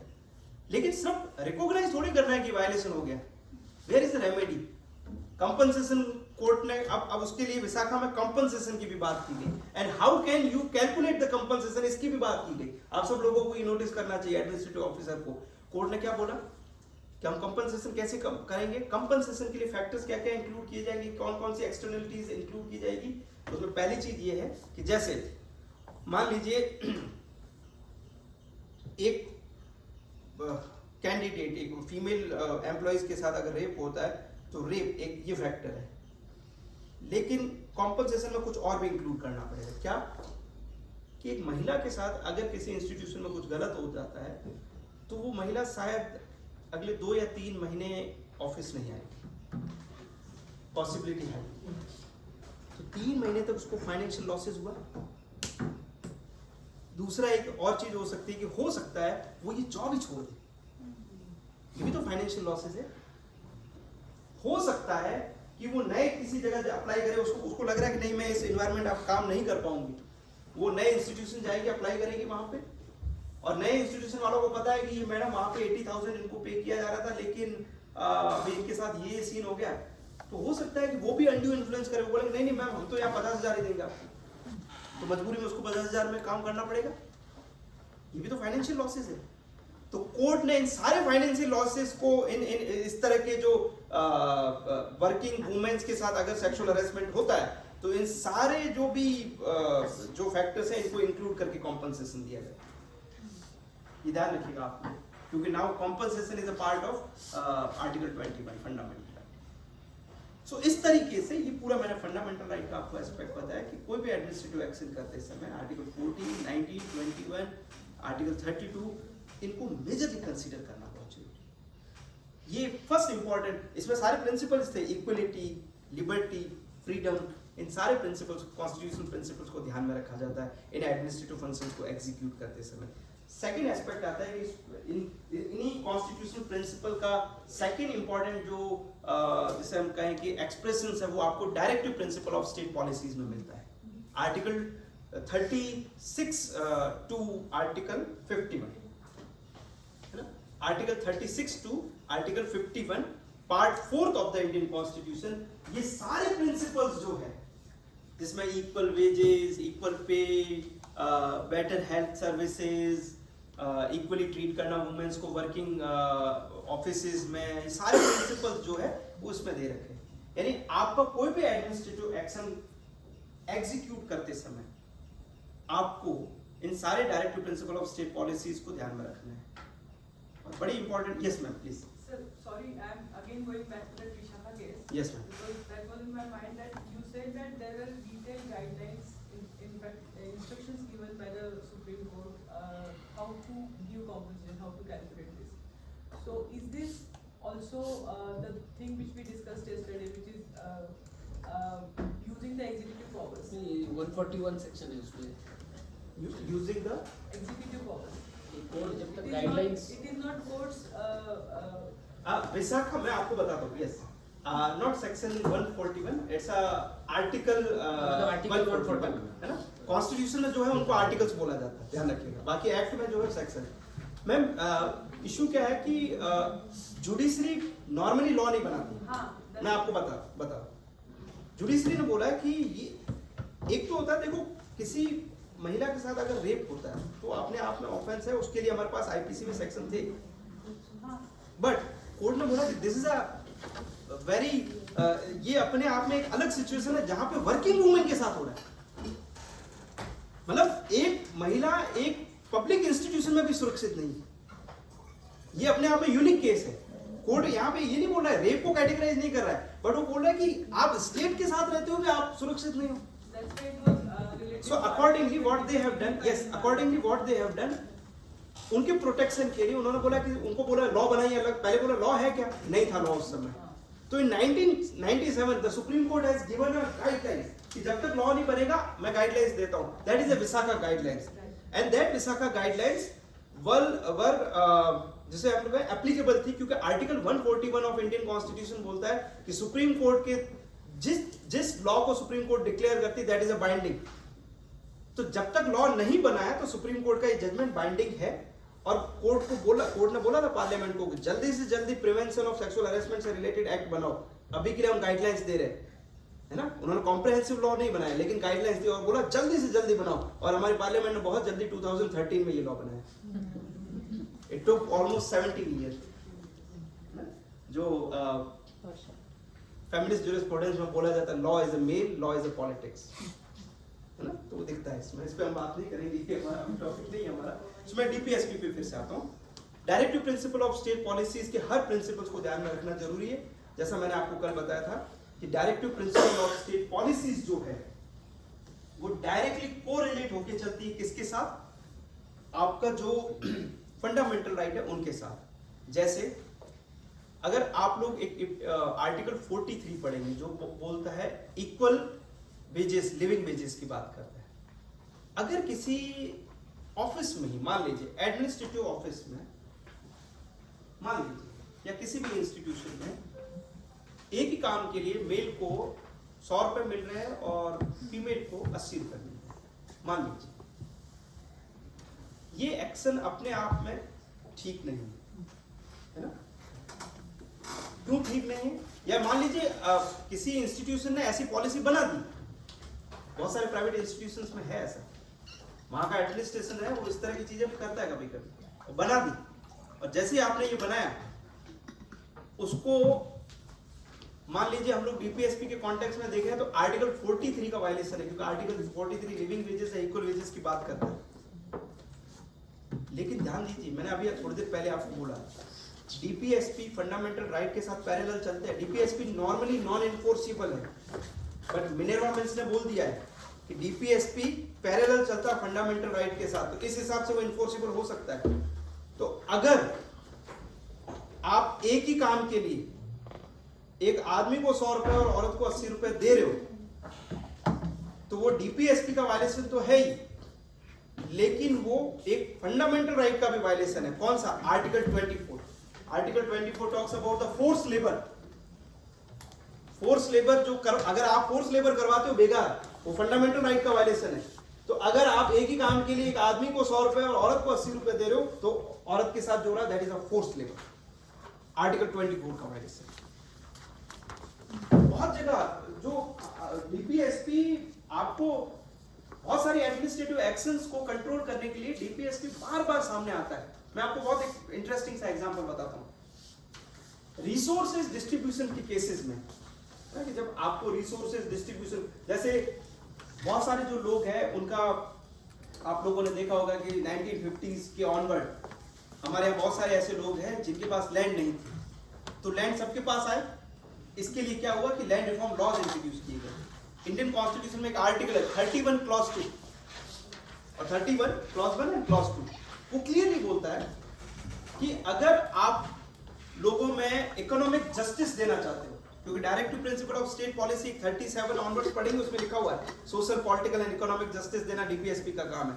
तो अगर आपको इकोनॉमिक जस्टिस देना है सबको, तो इकोनॉमिक जस्टिस देने के लिए आप एक काम करो, लैंड जो बड़े लोगों के पास है उससे लेके सब लोगों को डिस्ट्रीब्यूट करो, और इसके लिए आप क्या दोगे, उन बड़े लोगों को जिनके पास लैंड होल्डर्स है उनको कॉम्पनसेशन दोगे। अब सरकार के सामने एक बहुत बड़ा चैलेंज आया। चैलेंज ये आया कि सरकार बोल रही है कॉम्पनसेशन का हम तो हमें बार बार कोर्ट ये बोल रही कि कॉम्पनसेशन आपको मार्केट वैल्यू पे देना, तो कैसे दे हम मार्केट वैल्यू पे नहीं दे सकते हम लोग। डीपीएसपी बोलता है इकोनॉमिक जस्टिस करना है फेयर वे में।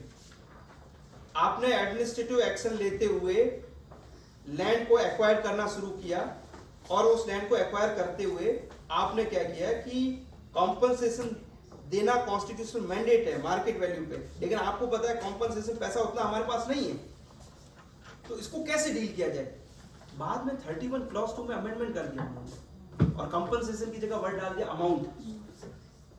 अब आप मुझे बताइए कॉम्पनसेशन और अमाउंट में क्या डिफरेंस है? बहुत डिफरेंस है। कॉम्पनसेशन तुरंत देना होता है मार्केट वैल्यू पे, अमाउंट के साथ ये अमाउंट थोड़ा अभी दो थोड़ा बाद में दो। तो क्या हो क्या रहा था, एडमिनिस्ट्रेटिव अथॉरिटीज क्या कर रही थी कि कोई लैंड है, मान लीजिए इनसे लैंड ले ली डिस्ट्रीब्यूट करने के लिए, उनसे बोला कि आप हमें लैंड दे दीजिए, हम आपको अमाउंट देंगे, क्योंकि अब लिखा हुआ है अमाउंट दे सकते हो आप। तो आप अमाउंट का मतलब ये होता है कि अमाउंट जरूरी नहीं कि तुरंत दिया जाए, इंस्टॉलमेंट में दिया जा सकता है। तो मैं क्या करता था, इनसे लैंड ली जो आज उसकी वैल्यू क्या है 10 लाख रुपए ले ली, और उनको बोला कि मैं हर साल 2-2 लाख आपको देता दूंगा और 5 साल में दे दूंगा। अब इनसे तो मैंने लैंड ले ली 10 लाख में, मेरे पास है पैसा, इनको मैं धीरे धीरे दे रहा हूं, अगले साल तक इस लैंड का वैल्यू बढ़ गया 12-13 लाख हो गया। तो ये जो कल मैम बता रहे थे unjust enrichment, administrative authorities unjust enrichment कर रही। बाद में केशवानंद भारती ने बोला कि नहीं अमाउंट भी आपको तुरंत देना पड़ेगा, वो ठीक कर दिया गया। तो एडमिनिस्ट्रेटिव अथॉरिटीज भी जो है वो डीपीएसपी का वायलेशन कर सकती है, पॉसिबल है। तो ऐसे सारे मामलों में कोर्ट आके आपको रोकती है, आपको स्टॉप करती है, आपको होल्ड करती है और बताती है कि ये एडमिनिस्ट्रेटिव एक्शन करते समय इन चीजों का ध्यान रखो। जैसे लैंड एक्विजिशन के केसेस है, जितने भी लैंड एक्विजिशन के जो जितने भी केसेस है, अगर आप लोग देखेंगे कि लैंड एक्वायर्ड करनी है आपको, आप लोग एक लैंड एक्विजिशन एक्ट में सेक्शन 17 पढ़ना। सेक्शन 17 में लिखा हुआ है कि अगर कोई बेरन अगर अर्जेंसी है और बेयर लैंड है तो उसको एक्वायर किया जा सकता है। तो आप ध्यान दीजिए कि इसमें जो अर्जेंसी और बेयर लैंड ये मैंडेटरी है। अगर अर्जेंसी नहीं है, लैंड बेयर नहीं है, तो आप उसको एक्वायर नहीं कर सकते। और अगर आप बिना इन चीजों को तय किए लैंड एक्वायर कर रहे हो, तो इसका मतलब ये है कि आप किसी पर्सन को उसकी लैंड से डिप्राइव कर रहे हो। It is also again economic justice, that is a part of the directive principle of state policy. इनको बोला जाता है जुरिस्डिक्शनल फैक्ट्स, ध्यान रखिएगा ये वर्ड जुरिस्डिक्शनल फैक्ट्स। किसी काम को करने से पहले, किसी एक्शन को करने से पहले जो मैंडेटरी फैक्ट्स दे रखे हैं कि जो देखने हैं वो अगर फुलफिल नहीं हो रहा है तो उसको हम बोलते हैं error of jurisdictional facts. Urgency होनी चाहिए और लैंड बैरन होनी चाहिए, काम की नहीं होनी चाहिए, तो ही आप उसको एक्वायर कर सकते हो। ऐसा सेक्शन 17 में लिखा हुआ है। अब सरकार कभी कभी जो अर्जेंसी नहीं है या लैंड ठीक ठाक है उसको भी वो एक्वायर करना शुरू कर देती सेक्शन 17 में, तो वो economic justice directive principle of state policies के अगेंस्ट है, चैलेंज किया जा सकता है। लास्ट एस्पेक्ट सर 5 मिनट है मेरे पास। एक्चुअली जो बोला कि इक्वल वेजेस वाला जो बोला, Yes, sir. It can be insured in government setup, yes जहाँ पे रेगुलर सैलरीड है, बट सबके कॉन्ट्रैक्चुअल सेटअप्स में, जैसे बीसीसीआई ने रिसेंटली लागू किया कॉन्ट्रैक्ट में फीमेल अब मैं आपको हाँ बिल्कुल और बॉलीवुड में जहाँ पे कॉन्ट्रैक्ट होते हैं वहाँ पे भी जो हीरोज है बहुत ज्यादा सैलरी मिलती है। बिल्कुल। तो इसको कैसे रेगुलेट किया? मैं आपको वो चीज़ बता रहा हूँ। सर देखिए, मैं हाँ सर डीपीएस, थैंक यू आपके इस क्वेश्चन के लिए, क्योंकि एक इम्पॉर्टेंट एस्पेक्ट डीपीएसपी से रिलेटेड ये था। मैंने आपको शुरू में बताया था कि कोशिश पूरी की जा रही है कि डीपीएसपी को भी फंडामेंटल राइट के साथ रीड करके इन्फोर्स किया जा सके। बट बहुत सारे फंडामेंटल राइट ऐसे हैं जिनका इन्फोर्सिबिलिटी डिपेंड करता है फाइनेंशियल सिचुएशन। बहुत इंपॉर्टेंट एग्जांपल आपको बताऊं, आप आर्टिकल 45 पढ़ना, प्रॉबेबली आर्टिकल 45 है ना, जो राइट टू एजुकेशन की बात है। उसमें जब ओरिजिनल कॉन्स्टिट्यूशन बना था ना, तब लिखा हुआ था कि 0 to 14 ईयर तक के बच्चों को हम प्राइमरी फ्री एजुकेशन देंगे। Direct principal of state policy हमारा विजन है, जो 1950 में उनको पता था कि आज हम नहीं कर सकते लेकिन फ्यूचर में हम लोग करेंगे, तो विजन को लिख दिया और कोर्ट ने भी बोल दिया कि हाँ ये विजन है, इसको तुरंत इन्फोर्स करने की जरूरत नहीं है, इसको जब आप सिचुएशन ठीक हो जाएगी तब आप करना। तो 2010 के करीब आते आते हमको पता चला कि हम 6 से 14 साल तक के जो बच्चे हैं ना, उनको फ्री एजुकेशन दे सकते हैं। Now we are financially competent, हम दे सकते हैं। तो हमने तुरंत क्या किया, वो 6 से 14 साल तक के बच्चों वाला पार्ट डीपीएसपी से उठा के फंडामेंटल राइट में डाल दिया, आर्टिकल 21A। आर्टिकल 21A में लिखा हुआ है कि 6 to 14 ईयर के बच्चों को फ्री एजुकेशन दे सकता हूं। डीपीएसपी में आज भी लिखा हुआ है कि 0 to 6 वालों को देना है। तो इसका मतलब 0 to 6 को आप कोर्ट में जाके इन्फोर्स अभी नहीं करवा सकते। क्यों? क्योंकि फाइनेंशियल कंडीशन नहीं है ना हमारी। कोर्ट के पास से आप जाओगे, बोलोगे सर 0 to 6 वालों को फ्री एजुकेशन दिलवाओ, डीपीएसपी में लिखा है, तो कोर्ट बोलेगा कि नहीं भाई, फाइनेंशियल इकोसिस्टम होना चाहिए। अब आप फ्री एजुकेशन का मतलब स्कूल चाहिए, टीचर्स चाहिए, इंफ्रास्ट्रक्चर चाहिए, नहीं है सरकार के पास। 0 to 6 वालों सब 0 to 6 वालों को फ्री में दिया जाए, इसलिए वो डीपीएसपी का पार्ट जो है अभी भी डीपीएसपी में 0 to 6, यानी वो फ्यूचर में जब इकोनॉमिक कंडीशन ठीक होगी। तो सर जो आप बोल रहे हो लिविंग वेजेस, इक्वल कॉन्ट्रेक्चुअल को देना, ये देना वो देना, वो अभी भी विजन है हमारा, है ना, इसलिए वो इन्फोर्स नहीं हो पा रहा है। लेकिन कोर्ट अपने अपने लेवल पे कर रहा है। जैसे पहले मैटरनिटी बेनिफिट वाला जो था वो पहले डीपीएसपी में था, लेकिन अब इसको आर्टिकल 15 के थ्रू इंप्लाई कर दिया गया है। 15 क्लॉज 3 बोलता है कि स्पेशल प्रोविजन बनाए जा सकते हैं फॉर वुमेन्स, तो मैटरनिटी बेनिफिट एक्ट बना दिया हमने। अब वो एज ए फंडामेंटल राइट है, maternity benefit as a fundamental right claim किया जाता है। पहले डीपीएसपी में था, है ना, बाद में एक्ट बना के और उस आर्टिकल में उसको रीड करके उसको अप्लाई किया गया। तो ये डीपीएसपी और फंडामेंटल राइट के बीच में एक बड़ी दीवार फाइनेंशियल स्टेबिलिटी की, फाइनेंशियल मैटरनिटी का जो है ना, मैटरनिटी राइट का जो इशू है, तो उसमें भी मतलब there are lot of sectors even in government sector where contractual employees are working under NHM for example. Recently sir नहीं, इसको कोर्ट एक्सपांड कर रही है, इवन गिग वर्कर्स के लिए कोर्ट बोल रही है देना पड़ेगा, है ना, जो काम कर रहे हैं कंपनीज के लिए। अब वो होता है क्या ना सर, वैसे हम सब लोग वो अनऑफिशियली वो दिखाते हैं, all are the part of the state, but judiciary बार बार आके हमें बताती रहती है कि ये करना है, तब हमें याद आता है कि अच्छा ये हमें करना है ना, that's the problem. Last aspect जो है एक important principle, central state relationship, federalism it's a part of the governance. अब तक जो मैं बात कर रहा था वो सारे प्रिंसिपल फंडामेंटल राइट और डीपीएसपी से रिलेटेड थे। सेकंड है गवर्नेंस से रिलेटेड, कि जो यूनियन और स्टेट है ना, आपकी जो यूनियन गवर्नमेंट है और स्टेट गवर्नमेंट जो है, उनके बीच में रिलेशनशिप कोऑपरेटिव बना रहे, इसको बोला जाता है फेडरलिज्म।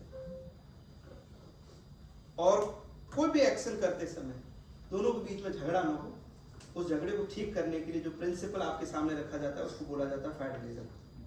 इस चीज को मैनेज करने के लिए कॉन्स्टिट्यूशन है आर्टिकल 246 रीड विद 7 शेड्यूल दे रखा है।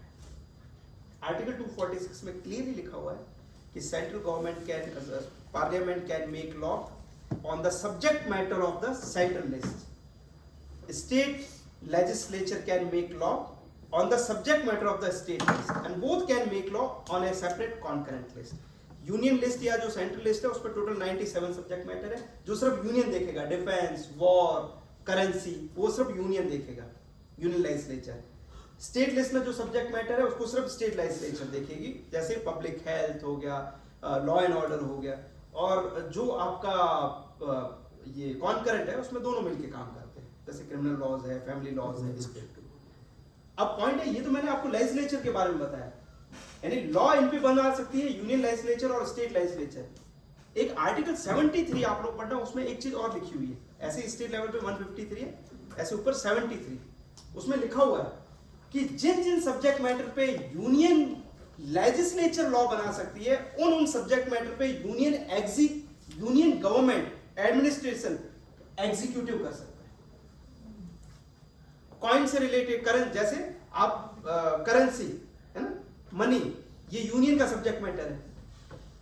तो जब डीमोनेटाइजेशन हुआ तो डीमोनेटाइजेशन के समय यूनियन चाहती तो लॉ बना सकती थी उस सब्जेक्ट मैटर पे, बट उसने लॉ नहीं बनाया, पर उसको काम करवाना था। तो उसने क्या किया, एग्जीक्यूटिव को बोल दिया आरबीआई को कि आप नोटिफिकेशन निकालो। तो आरबीआई क्यों निकाल पा रही है? क्योंकि आर्टिकल 73 में लिखा हुआ है कि यूनियन की जो executive power it shall extend to the union legislative power, यानी यूनियन जिन जिन सब्जेक्ट मैटर पे इंक्लूडिंग टैक्स के सब्जेक्ट मैटर्स उन पे वो बना सकता है। Same with the state, state executive भी ऐसा करता है। पर कभी कभी क्या होता है, दोनों जगह के जो ऑफिसर्स है ना वो कभी कभी कंफ्यूज हो जाते हैं। एक आपको एग्जांपल बताता हूँ, उस कंफ्यूजन को कोर्ट दूर करती है, पर हमें पहले से ध्यान होगा, अच्छी बात है, हम लोग भी इस कंफ्यूजन को अवॉइड कर सकते हैं। जैसे राजस्थान स्टेट ने एक लॉ बनाया है ना, अजमेर मेरवाड़ा एक्ट करके एक था, उसमें उन्होंने लिख दिया कि रात के 10 बजे के बाद अगर कोई हमारे यहाँ डीजे या म्यूजिक अपैरेटस या एम्पलीफायर अगर कोई कम्युनिकेशन इंस्ट्रूमेंट बजेगा तो हम लोग उस पर्सन को डिटेन कर देंगे रात को 10 बजे के बाद, है ना, आवाज अगर उसकी ज्यादा होगी। अब जिस पर्सन को डिटेन किया तो उसने क्या किया, उसने उस लॉ को, जिसको बनाया किसने था, स्टेट गवर्नमेंट ने बनाया था, स्टेट गवर्नमेंट ने बनाया था। उस लॉ को चैलेंज किया उसने चैलेंज क्यों किया पता है? क्योंकि यूनियन की जो लिस्ट है ना उसमें एक सब्जेक्ट मैटर लिखा हुआ है एम्पलीफायर कम्युनिकेशन, यानी एम्पलीफायर और कम्युनिकेशंस apparatus जितने भी है उससे रिलेटेड अगर आपको कोई लॉ बनाना है कौन बनाएगा? यूनियन बनाएगा। लेकिन यहाँ पे जो लॉ बनाया गया अजमेर राजस्थान एम्पलीफायर एक्ट ऐसा करके कंट्रोल एक्ट करके था, तो उसको कौन बना रही है? State government. तो उसने बोला कि सर ये लॉ ही कॉन्स्टिट्यूशनली ठीक नहीं है, जो और ये फेडरलिज्म के अगेंस्ट है, ऐसा उसने बोला, क्योंकि फेडरलिज्म में मतलब ही होता है पावर डिस्ट्रीब्यूशन। बोले सर गलत है ये, आपको क्या लगता है ये गलत है? नहीं। अब प्रॉब्लम क्या हुई, यूनियन के जो एडमिनिस्ट्रेटिव ऑफिसर थे और स्टेट के एग्जीक्यूटिव ऑफिसर, उन दोनों के बीच में तनातनी हो गई कि इसको अप्लाई कौन करवाएगा। यूनियन बोले कि तुम हमारे जुरिस्डिक्शन में घुस गए, वो बोले नहीं हमारा था। स्टेट क्यों बोल रहा है हमारा? Law and order state responsibility. It's not a law and order. रात को 10 बजे के बाद बज रहा है। झोपडं म्हणजे हाँ, yes. लोकांचा हक्क आहे ना की शांत झोपडं. Exactly. This is the subject matter of the state. Public health, public order. तो इसको हमारे जुडिशरी में एक डॉक्ट्राइन कोर्ट ने डेवलप की है, that's a doctrine of pith and substance. So very important, आप लोगों के लिए important, doctrine of pith and substance, PITH and substance. Tax वगैरह में बहुत यूज होता है ma'am. Doctrine of pith and substance. Pith and substance का मतलब होता है true nature of the law, कि आप लोग उसके वर्ड्स मत देखो, उसमें लिखा हुआ क्या ऊपर से मत देखो, वो उसका इंपैक्ट कहाँ वो देखो।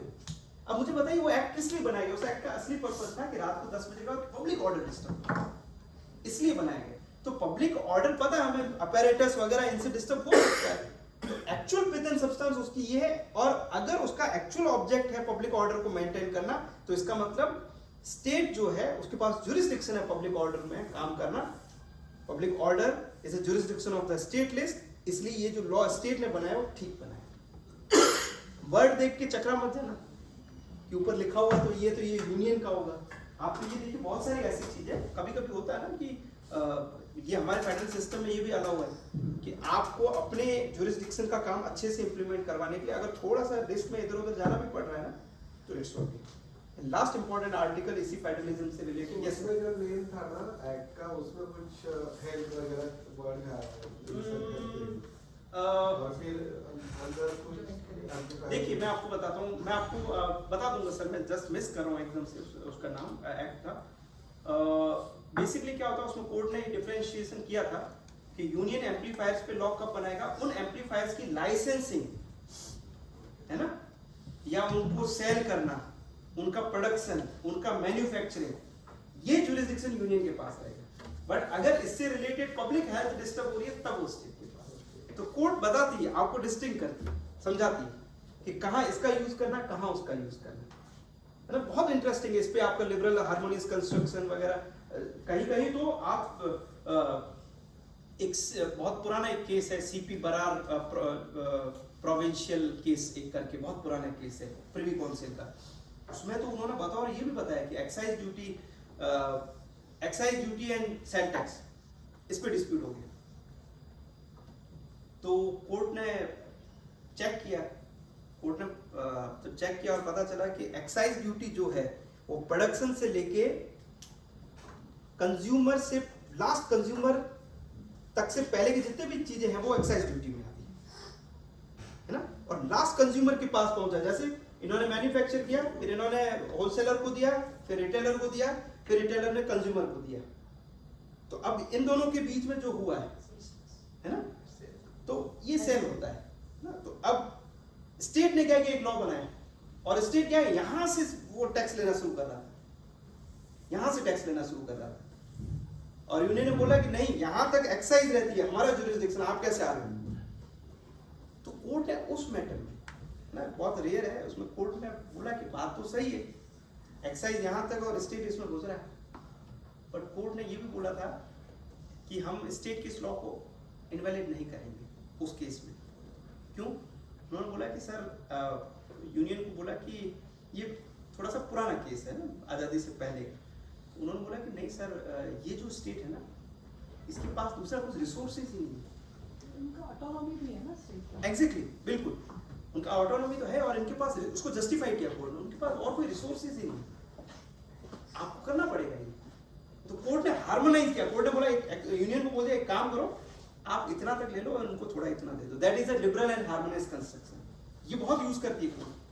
कोर्ट कभी ये नहीं बोलती है कि कोई जो लॉ बनाया ना, हम लोग जनरली बोलते हैं यूनियन और स्टेट लॉ बनाया, और दोनों अगर यूनियन और स्टेट लॉ के बीच में कॉन्फ्लिक्ट है, हम लोग जनरली बोलते हैं कि state union law will prevail. No, court always try to make a balance.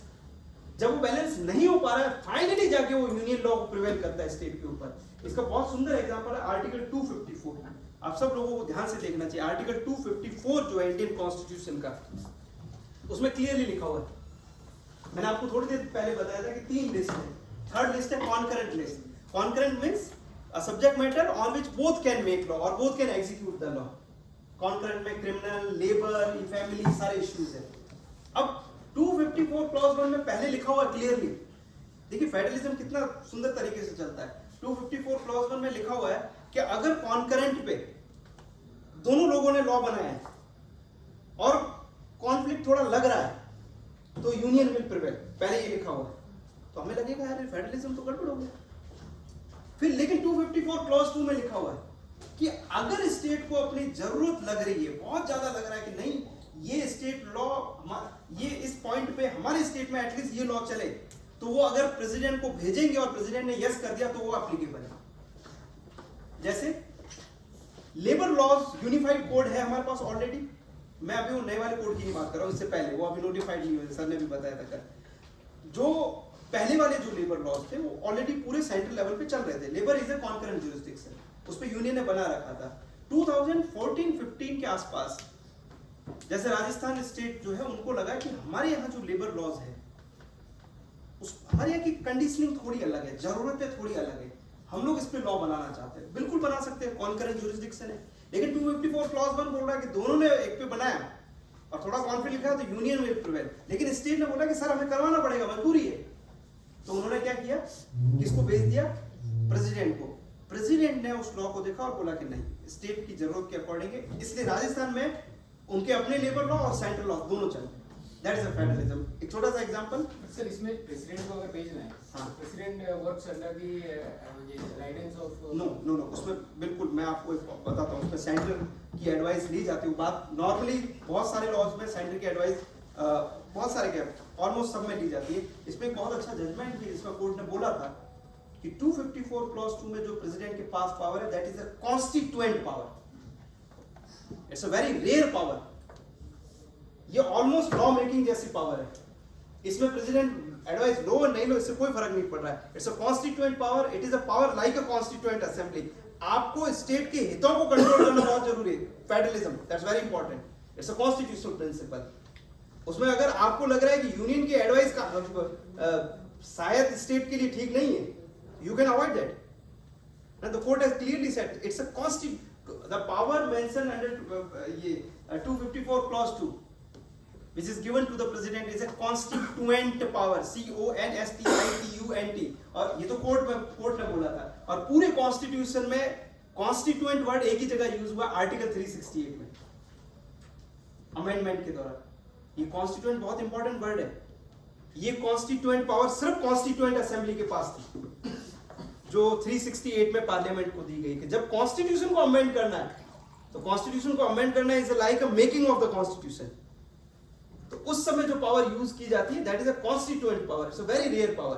तो एक जगह तो 368 में बोला गया और एक 254 क्लॉज 2 में जो बताई गई, और ये कॉन्स्टिट्यूएंट पावर 254 क्लॉज 2 में प्रेसिडेंट को दी गई, वो किसलिए? फेडरलिज्म को इंटीग्रेट करने के लिए हमारे सिस्टम में, this is a constitutional principle. जैसे आप लोगों ने देखा भी होगा ना कि भाई अगर कुछ ऑफेंसेस, कुछ चीजें ऐसी, offence against a concurrent jurisdiction,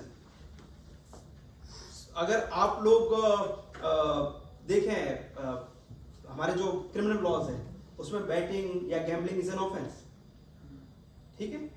concurrent jurisdiction में सेंटर ने बोला it is an offence, Goa में नहीं है, क्योंकि गोवा की कंडीशन अलग है। वहां कर दिया तो रेवेन्यू खत्म हो जाएगा, तो गोवा ने अपना लॉ बना के भेज दिया प्रेसिडेंट को, सर कंडीशन हमारे यहाँ अलग डिमांड कर रही है।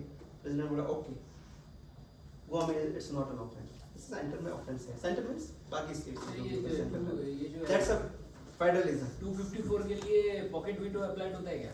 पॉकेट वीटो नहीं, कुछ नहीं, वे जो आप सिर्फ प्रेसिडेंट कंसीडर करेगा, कोई होल्ड नहीं करेगा। No, president pocket veto use कर सकता है क्या? नो नो नो, होल्ड कुछ नहीं, वो देखेगा, चेक करेगा, और अगर उसको ठीक लगा यस कर सकता है। बट उसमें बहुत सारे और भी कॉम्प्लेक्सिटी, अगर आप 254 क्लॉज 2 का प्रोविजो देखेंगे फिर उसमें और कुछ चीजें हैं, ठीक है? बट उतना अभी डीपली जाने की जरूरत नहीं है, ये फेडरलिज्म को मेंटेन करना, ठीक है?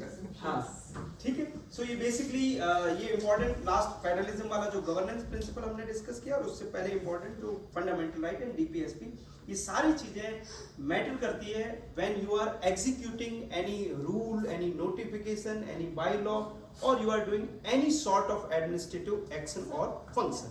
यस प्लीज मैम, आपका भी क्वेश्चन लेता हूँ। It's regard to wages. This is the earlier part which you explained. So what I observed, I'll give one example. In Yes. 2019, we reduced the corporate tax. All right. Just to give the advantage to the companies so that they can invest further, they can increase their profit. But what like we have observed, even though no matter we give them exemptions, give them benefits, so they will just accumulate their profit. But if they are not using for the CSR. actual purpose, not only CSR, but actual objective what Union Ministry, I mean Finance Ministry is designing all this taxation. So there is some social contract. Yes. Like you have to distribute the profit, not through CSR but through investment, whatever is the purpose of Okay. reductions of the like whatever benefits we are giving them. So why this particular matter is not coming through like violation of fundamental right or directive principles? देखिए, And this matter is like happening in this US government also. Okay, the social contract the companies, the higher companies are not keeping that. This is in capitalist society usually. This happens. देखिए ma'am क्या है कि हमारे constitution में we have used one word socialist, we have amended our constitution and we have in 1976 we have added one word socialist, यानी हमारे जो pattern है वो सोशलिस्ट रहेगा, ठीक है? अब जो कॉर्पोरेट टैक्सेस है जिसको बचाया जा रहा है, जो आप यही बोल रहे हो कि उसको इन्वेस्ट नहीं किया जा रहा जहाँ किया जाना चाहिए for the social welfare, it is against the socialist mandate of the constitution, पहली चीज ये, ठीक है?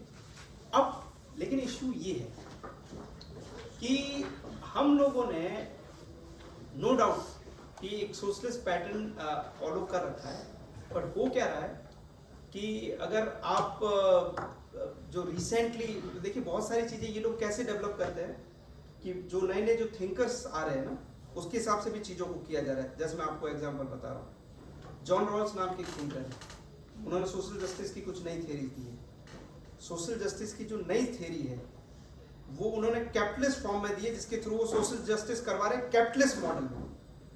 प्रॉब्लम ये है कि हम उन थ्योरीज को हमारे यहाँ भी अप्लाई करें।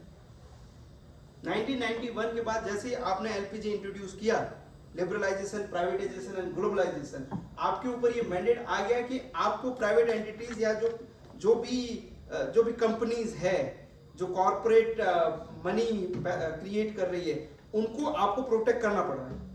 Answer is to 1991 you have made a It has a lot to do with politics. हाँ exactly you have made a structural changes. अब देखो उसका फायदा भी हुआ हमें, क्योंकि इश्यू क्या है मैं आपको बताता हूँ. प्रियम्बल में एक जगह लिखा हुआ सोशलिज्म, डीपीएसपी में लिखा हुआ इकोनॉमिक जस्टिस भी करना है. अगर आपने हार्डकोर सोशलिज्म फॉलो किया कि नहीं हम कंपनियों को कुछ नहीं करने देंगे, तो उनके पैसे से या उनसे जो भी हम रेवेन्यू जनरेट कर रहे हैं उससे आप जो हमारे देश के लोगों का इकोनॉमिक जस्टिस करना चाहते हो जो कि डीपीएसपी में लिखा हो, वो नहीं हो पाएगा. तो इसलिए प्रॉब्लम हो रही है कि आपको बहुत जगह informally this is the reality, I can understand, informally आपको बहुत जगह उनको एग्जेम्पशन देना पड़ रहा है. क्योंकि अगर आपने टिपिकल सोशलिस्ट मॉडल फॉलो किया, प्रियम्बल में लिखा हुआ है, लेकिन टिपिकली फॉलो किया, तो आपके यहाँ एंटरप्रेन्योरशिप नहीं बढ़ पाएगी, आप डेवलपिंग हो, आप डेवलप नहीं हो सकते. प्रॉफिट है तो वो पर्सनल गेन है, अगर लॉस है तो that becomes a social loss. That is a phenomenon. CSR में भी तो ये हो रहा था ये कुछ समय पहले तक. सीएसआर के लिए आपने फिक्स कर दिया था कि सीएसआर अगर आप है ना बहुत सारे एनजीओज है, बहुत सारी जो सेपरेट एंटिटीज, वो बोल रही कि ये कंपनियां सीएसआर हमें देती ही नहीं है. क्यों? क्योंकि आपने जो कंपनी एक्ट है उसमें लिख रखा है कि सीएसआर इन एंटिटीज, स्पेशली गवर्नमेंट एंटिटीज को मैं अगर सीएसआर दोगे तो टैक्स एग्जम्पशन हो जाएगा. अब वो बेचारे जो लोग ग्राउंड पे काम कर रहे हो बोले हमें कुछ मिल ही नहीं रहा है सीएसआर, क्योंकि आपने एक्ट में ही ऐसा कर रखा था. तो फिर धीरे धीरे फिर उसमें बात हो रही है, मे बी फ्यूचर में इस पे भी कुछ हो सकता है. मैं एक last question. I had a question regarding the compensation thing that you talked about earlier. की गव्हर्नमेंटला जेव्हा द्यायचं आहे तेव्हा कम्पन्सेशन कंपल्सरी होतं किंवा येणं अपेक्षित आहे असं तुमच्या म्हणण्यातून आलं होतं. आता सर टॅक्सेशनच्या बाबतीमधले जर बघितलं खूप मोठे की आमच्या अगदी जीएसटीच्या काळापासूनचे प्रकरण हायकोर्ट किंवा ट्रायब्युनलमध्ये पेंडिंग असतात, आणि जेव्हा actually when the tax is realised, when the order comes in favour of the government, त्याची व्हॅल्यू काय राहते? म्हणजे 1970-75ची केस असेल आणि त्यावेळेस 8 कोटी टॅक्स असेल तर गव्हर्नमेंटला काय त्या 8 कोटीला म्हणजे समजा आज 2025 मध्ये त्याची व्हॅल्यू काय राहते तो टॅक्स रिअलाइज होऊन पण, तर मग गव्हर्नमेंट डिपार्टमेंट्स ते नाहीत काय एंटायटल कम्पन्सेशनसाठी. हा टॅक्स इतका डिले झाला तो रेव्हेन्यू डिपार्टमेंटचा गव्हर्नमेंटचा एवढा डिले होतो because of the judicial procedures, जैसे सर पण मगाशी म्हणत होते. कंटेम्परेरी वे में उसको कैसे कैलकुलेट किया जाए, ये क्वेश्चन है ना. ये कभी भी नहीं आता है and governments are never entitled कि ये मांगे कि ये इसमें गवर्नमेंट का तो कुछ है नहीं. बीच में बहुत सारी एमनेस्टीज भी डिपार्टमेंट इंट्रोड्यूस करता है कि भाई अगर आप एक्सेप्ट करते हो तो आपको इंटरेस्ट नहीं लगेगा, पेनल्टी नहीं लगेगी, then also they don't agree with that. This is again one problem ma'am. इस पे तो एक इंडियन पूरा वो and एफिशिएंसी बढ़ाना चाहिए. and revenue one No is doubt. very important No doubt. because वो डायरेक्ट रेवेन्यू. जुडिशरी अपने लेवल पे ट्राई करती है मैम, लेकिन बहुत सारी Our taxes also. Yes Our assessment was decided, revenue assessment was decided in 1940. Accordingly, we currently calculate many of the things, especially related to other things. हाँ, तो तो- उसको 2 रुपया, 50 रुपया, 40 रुपया भरना पड़ता है. नहीं देखिए इस मामले में देखिए And on the other hand, sir, that can only done by the parliament, है ना. That can be done through the amendments और by new act, by regulations, by policies. on the other इस पे hand, जुडिशरी they are बोल सकती है उनको, but judiciary can not make law. Cannot take decision. Separation of The other thing is that on the other hand, they are entitled for refunds. They do get refunds if it is delayed from our part. The thing that they did that thing. Second thing I wanted to add it about the hierarchies. So excise duty was for the up to the production. तर ma'am that was a very The state- specific No, case but मैं बता रहा हूँ. It's not a general case I- city I- Berar वाला. I हाँ know, I yes know. Yes ma'am. what the states did, they included excise duty in the sale price. And then they started levying that tax on excise duty also. Yes. So they accepted their jurisdiction कि आप excise लगा सकते हो till ये Yes, length yes. तक, but we will levy tax on that tax also. नहीं वो हाँ वो तो थॉरोली केस डिस्कस किया क्योंकि जाए वो तो बहुत सारे रेवेन्यू छोड़ नहीं सकते excise duty के ऊपर का, तो they levy tax. कोई भी रेवेन्यू अपना नहीं छोड़ना चाहता. कंटिन्यू कब होगी उनकी चला पुढचा क्लास आहे पॅनल आलेले आहेत आणि सरांची इच्छा आहे की त्यांच्यावर एक फोटो काढायचा आहे. ठीक आहे. आणि आपल्याला रील्स आहे का? रील्स आले का इंस्टाग्राम